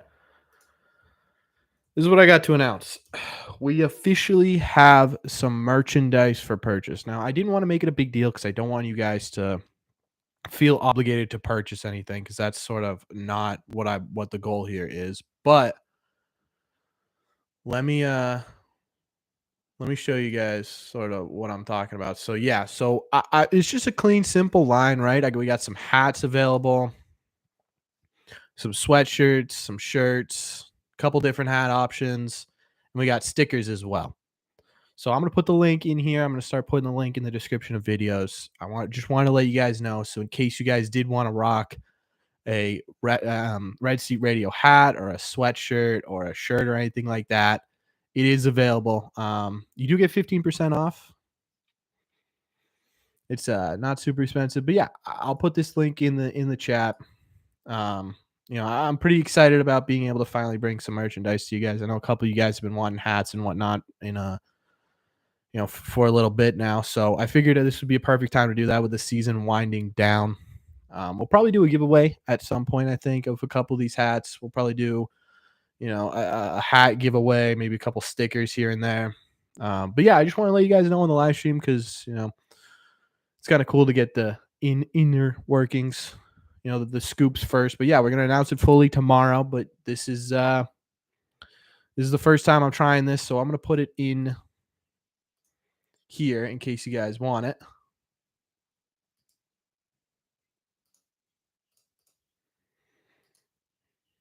A wedding. Yeah, here's the link. If you guys want to take a look, go for it. If you guys don't want to take a look, totally fine. But I figured I'd put that in there for you guys just to just to see if you want it. Red Sox shirt with Almonte 48 on the back. I think you can make custom stuff on this website too. You can do all sorts of custom stuff. It's a pretty cool website.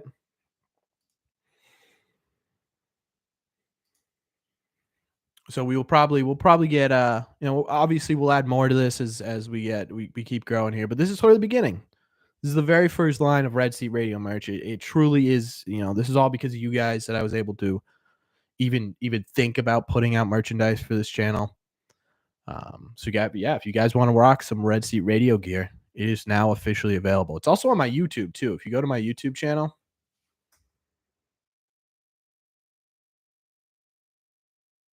hold on, I'll show you. I got a lot going right now, so it's gonna be a little slow. Um,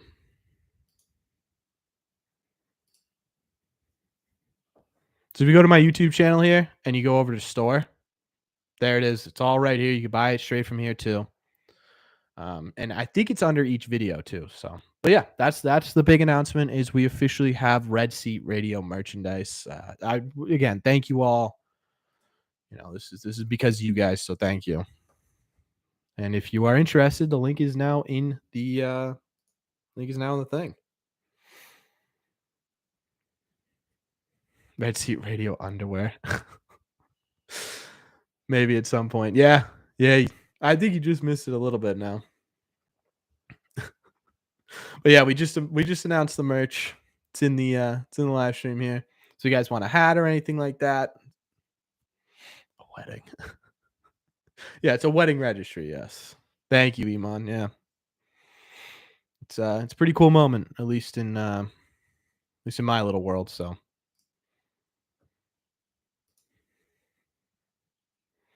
yeah, thank you all. Again, if you are interested, it's both on my YouTube page as well as that link that I sent out. And it'll be in the description of videos as well.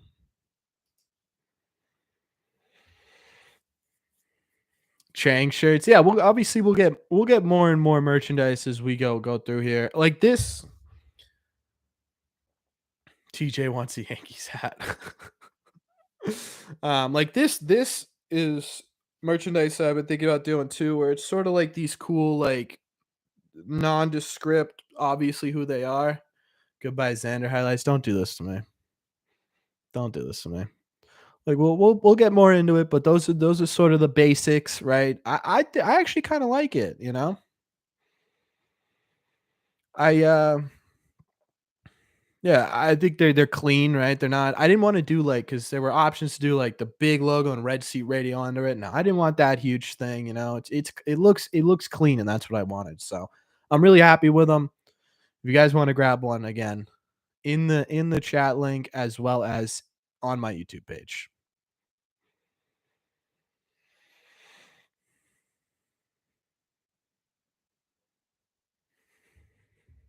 Either way, I was really nervous to announce that, chat.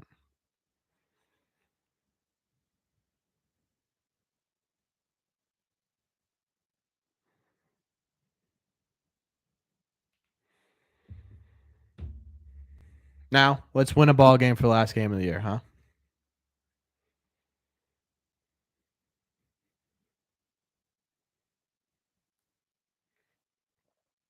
Am I trying to get into broadcasting and journalism? I don't know, to be honest with you. I love doing this YouTube stuff. I really do, Steve. I love doing this, making videos, staying up with everyone, being, one thing that you don't really get in journalism or broadcasting is sort of the something to wear on the red carpet. Yeah, if you guys are going to the Emmys anytime soon, um, one thing I would miss with broadcasting or journalism is the ability to interact with you guys on a personal level.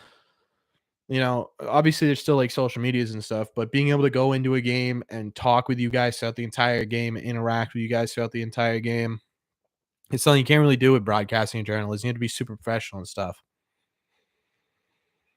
So I'm gonna stick with YouTube for a while unless an opportunity arises. JD Martinez getting called out now too.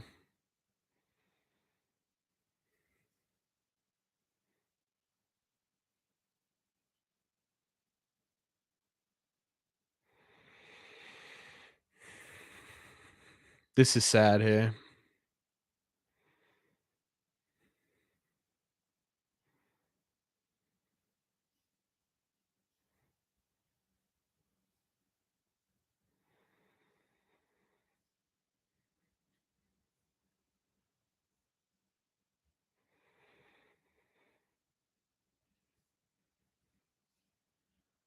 Man, I love JD Martinez, man.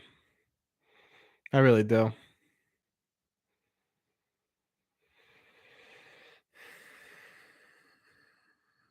It's sad. Like I said, man, this feels almost like a funeral. It really does. Rich Hill's on the verge of tears. One of the best free agents we've ever signed, 100%, man. JD meant a lot to the city for a while.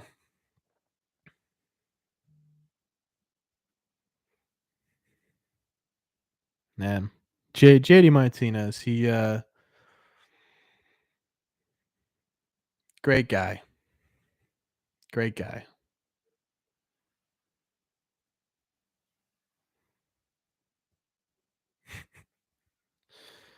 Oh, man, this is it feels like the end of an era, chat. Parma 5 o'clock shadow ever true. Since we're at the end of this game, bottom of the ninth, you need to save any player in the last 20 years who you calling 2013 Koji Irahara. His dominance was insane.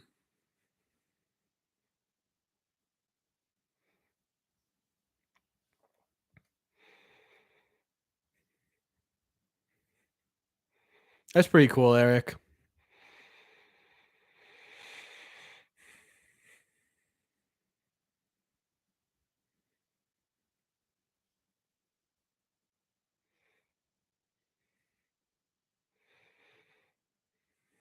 Favorite moment of the season 2022? Man, Franchi Cordero's walk-off grand slam has to be up there.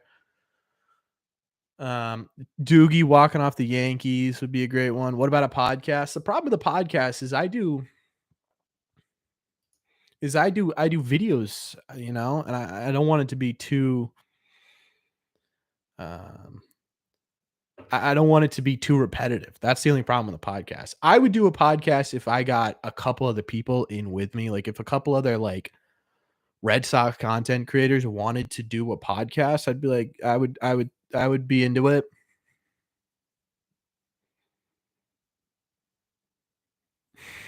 Thank you, Iman. That really means a lot. Truly. I really do appreciate that. 59 cab guy. I know. I wanted to look into going into like custom 59, but that's a little bit down the road. Do the video and use the audio as a podcast. Yeah. Eric, I'm dude, not today. I'm all emotional, man. Don't do this to me today. I am. I mean, this has been, and we haven't talked about this yet, too. The other aspect of this, too, and we're talking about kind of what to do, where to go, where do I go from here on this sort of segment of the video, too. But I can't thank you guys enough. This has been absolutely insane of a ride. This has been an absolute. He's just messing with me, Steve. Don't worry about it. He's messing with me. I agree, TJ. Alex Spears definitely. Um, but yeah, I can't thank you guys enough. This has been insane. I did not think at the beginning of this that I would ever be even thinking about merch or memberships or anything like that. It's just you guys are fantastic. And this ride this season, I know this Red Sox season has been miserable, but I woke up every day excited to watch Red Sox games and excited to make content because of you guys. And it truly, truly, truly means a lot to me. And don't worry, it's not stopping anytime soon. I'm not retiring.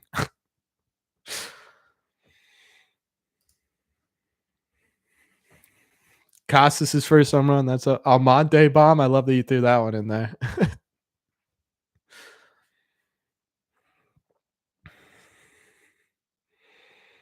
Story's 3 home run game. That's a good one. Yeah, I would say Doogie's walk off. Doogie's walk off has to be close to number one. Cordero's walk off slam has to be close to number one too.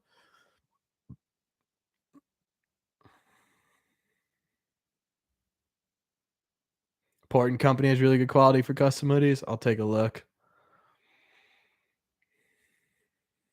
Who could sponsor Corbin? I don't know. Favorite egg call ever? It has to be the "It's time to party," right? Because that kinda kicked off the 2018 season. I loved it.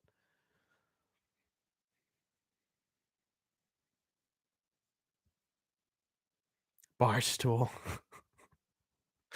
That's big shoes to fill though, because Carabas was a Red Sox guy there. That's big shoes to fill, and I would be hesitant. Yeah, bro, you have been here for a while, and I appreciate you. I appreciate everyone, man. It is crazy. It is absolutely insane how much support you guys are giving me. 3-run Johnson, yeah.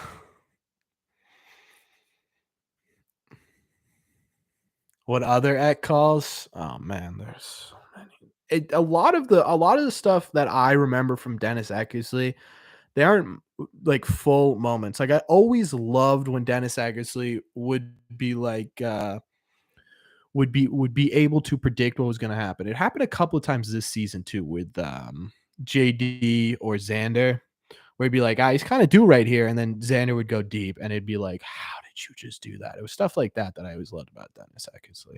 That was something that I always remember. Um, yeah, that was there was a moment this season where he was talking about his ex-wives with I think it was Kevin Millar in the booth. That was funny. That's one that always sticks out. That always sticks out in my head. Um, yes, yeah, the 3-run home run he called. Yeah,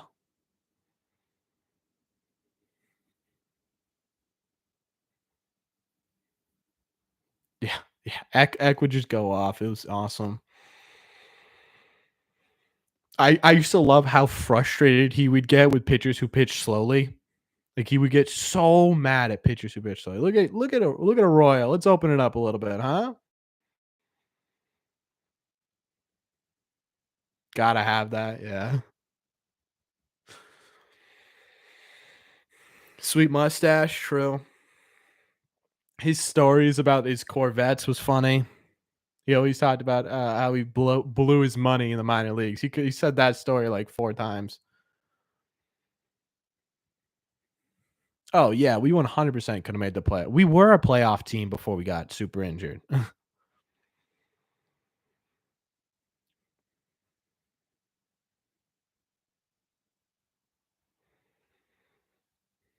Yeah, this has been a ride, chat. This season has been a ride. There have been so many. There were a decent amount of highs. There were a lot of lows too.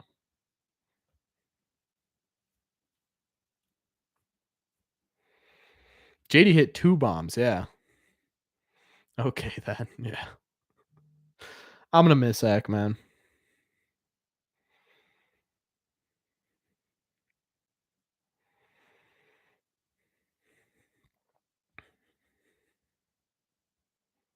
Yeah. Yeah. JD had 2, man. What a that was like I said during my recaps. It feels like JD coming alive at the end of the year is him just really giving a proper goodbye.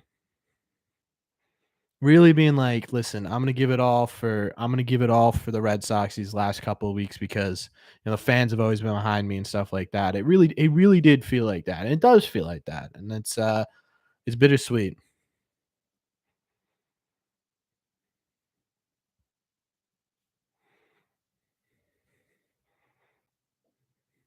Don't do this to me, Jack. You're gonna make me cry, man.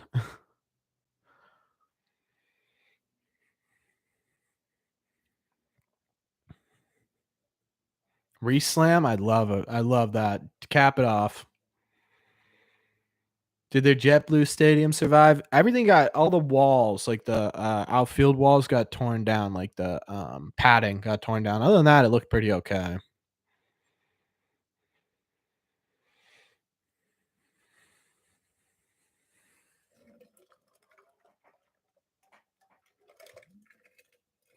JD's worth keeping at least. If we get JD in like a 2-year $20 million deal, I'm all right with that.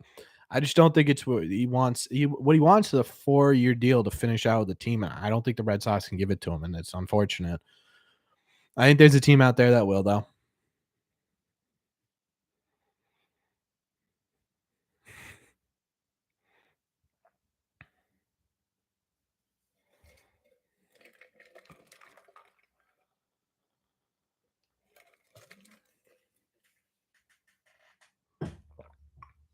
Yeah, I think he gets a 3-4 year deal for. No, I'm not saying 20 million a year, but maybe 10 million a year for 4 years. The Red Sox can't do that, but you know, if the Red Sox want to give him a 2 year deal, 10 million a year, I don't think anyone would hate it. Maybe an option, maybe a team option after the first year.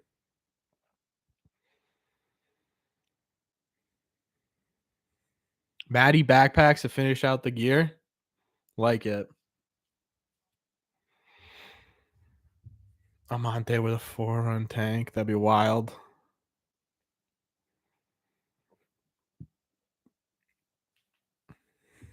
That'd be a fun way for our chat to end the season. We've loved Almonte for a while.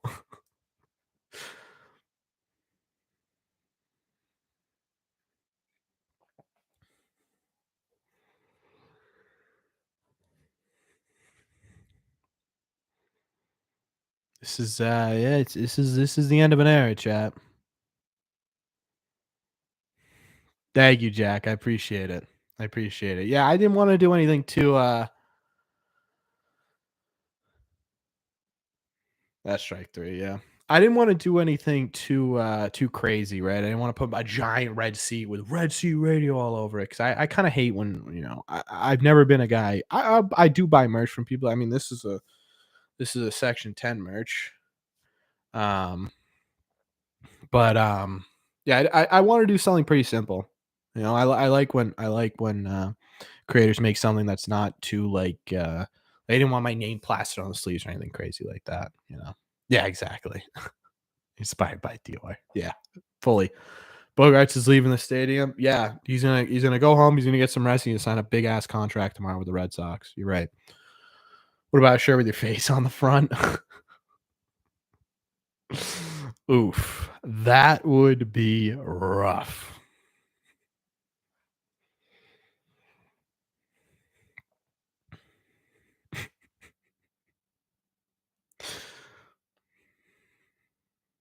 Yeah, it truly is. It's the end of an era, chap. Even if we bring back Evaldi and Xander and JD, I still think it's a brand new era here in Red Sox baseball. And this season, I think, sort of tipped the cap to it. Verdugo did not have a trash year. Only complaint were the headbands. They didn't have an option. I did look. I actually did look for the headbands because they didn't have an option. I'm scared and excited. Yeah, I'm petrified. I'll be totally honest. I am petrified. Where is my headband for the last time this year?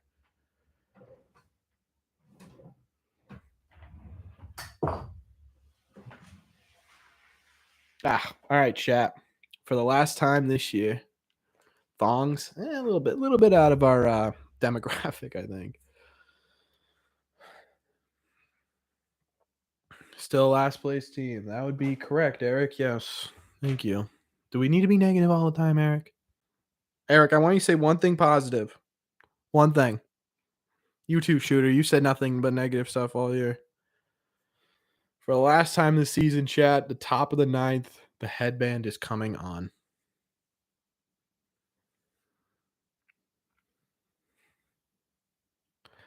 Nah, I mean the season's over. There's nothing else. There's nothing else to do. Why do you need to be negative? One thing. That's not positive, Eric. I want one thing positive. I want one thing positive.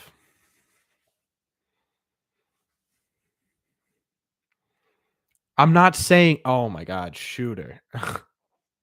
Shooter. I'm not saying I'm happy with how the season went. I'm just saying it's okay to have one positive outlook going into the 2023 season. That's it. That's all you need to do.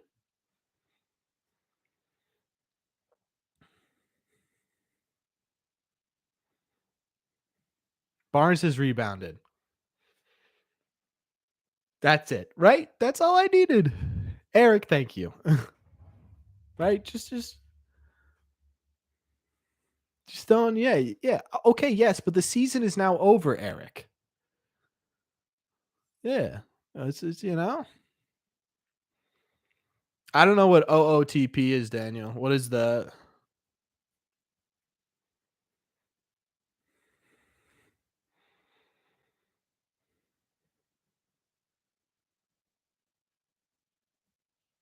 all right, Steve. It's all good, man. You don't need to. We're good, dude. One positive takeaway from the season. Out of the park baseball. No, I play. I really the only baseball game I play is MLB The Show.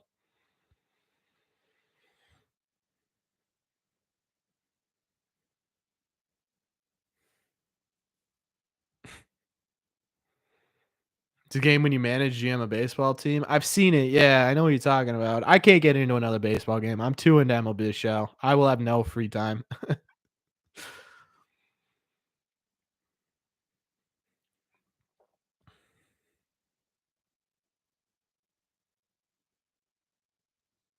All right, one out, chat. One out for the last game of the 2023 season. Isn't the ice cream the most important thing? True.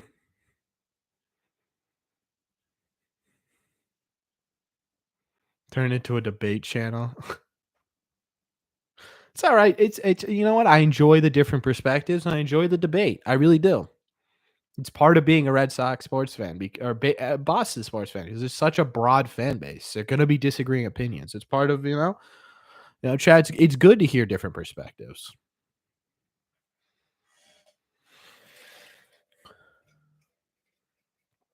Yeah, we did. It was my girlfriend's birthday last week. We did a rom com marathon. Eric, you'd be happy.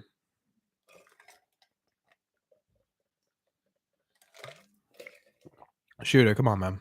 We don't need to be. We don't need to be.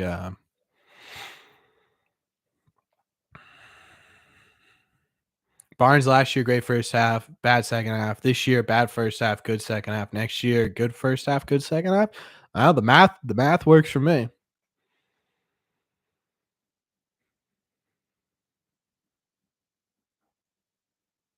That a baby Barnes. Come on.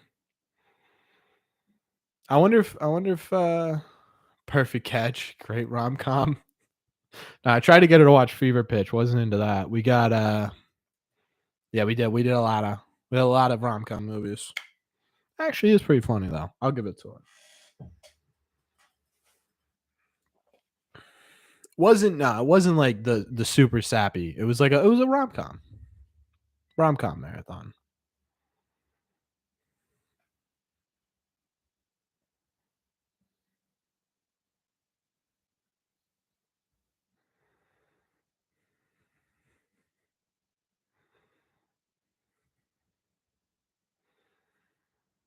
Sorry, chat. I'm trying to listen to X last words, man, because it truly is. That's another end of the era. What are we gonna do? What are we gonna do without Eck? Oh, true. Yeah, my girlfriend does want to see Top Gun Maverick. Maybe I'll bring her to that. Now I got a ton of free time at night, chat. I don't know what I'm gonna do. Get into TikTok, maybe. Start dancing. When's our first postseason game? I might do. Yeah,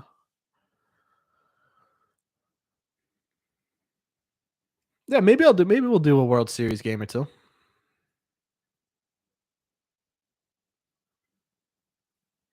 One more out in the 2022 season, chap. That's crazy. Yeah, I loved Uke. I didn't hate Maz. I didn't hate Maz. Oh, I will say, with Maz, I said it in my video too. Um,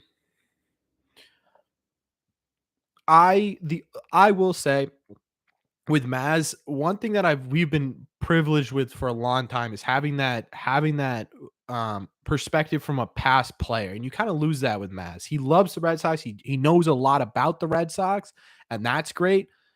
And I think it's very informative. But there's a certain thing that you could live your life within baseball, but if you aren't in there playing with this team and in the clubhouse, you just don't get that perspective. And that's what I love in the booth. That's why I loved Eck. That's why I loved Remy. So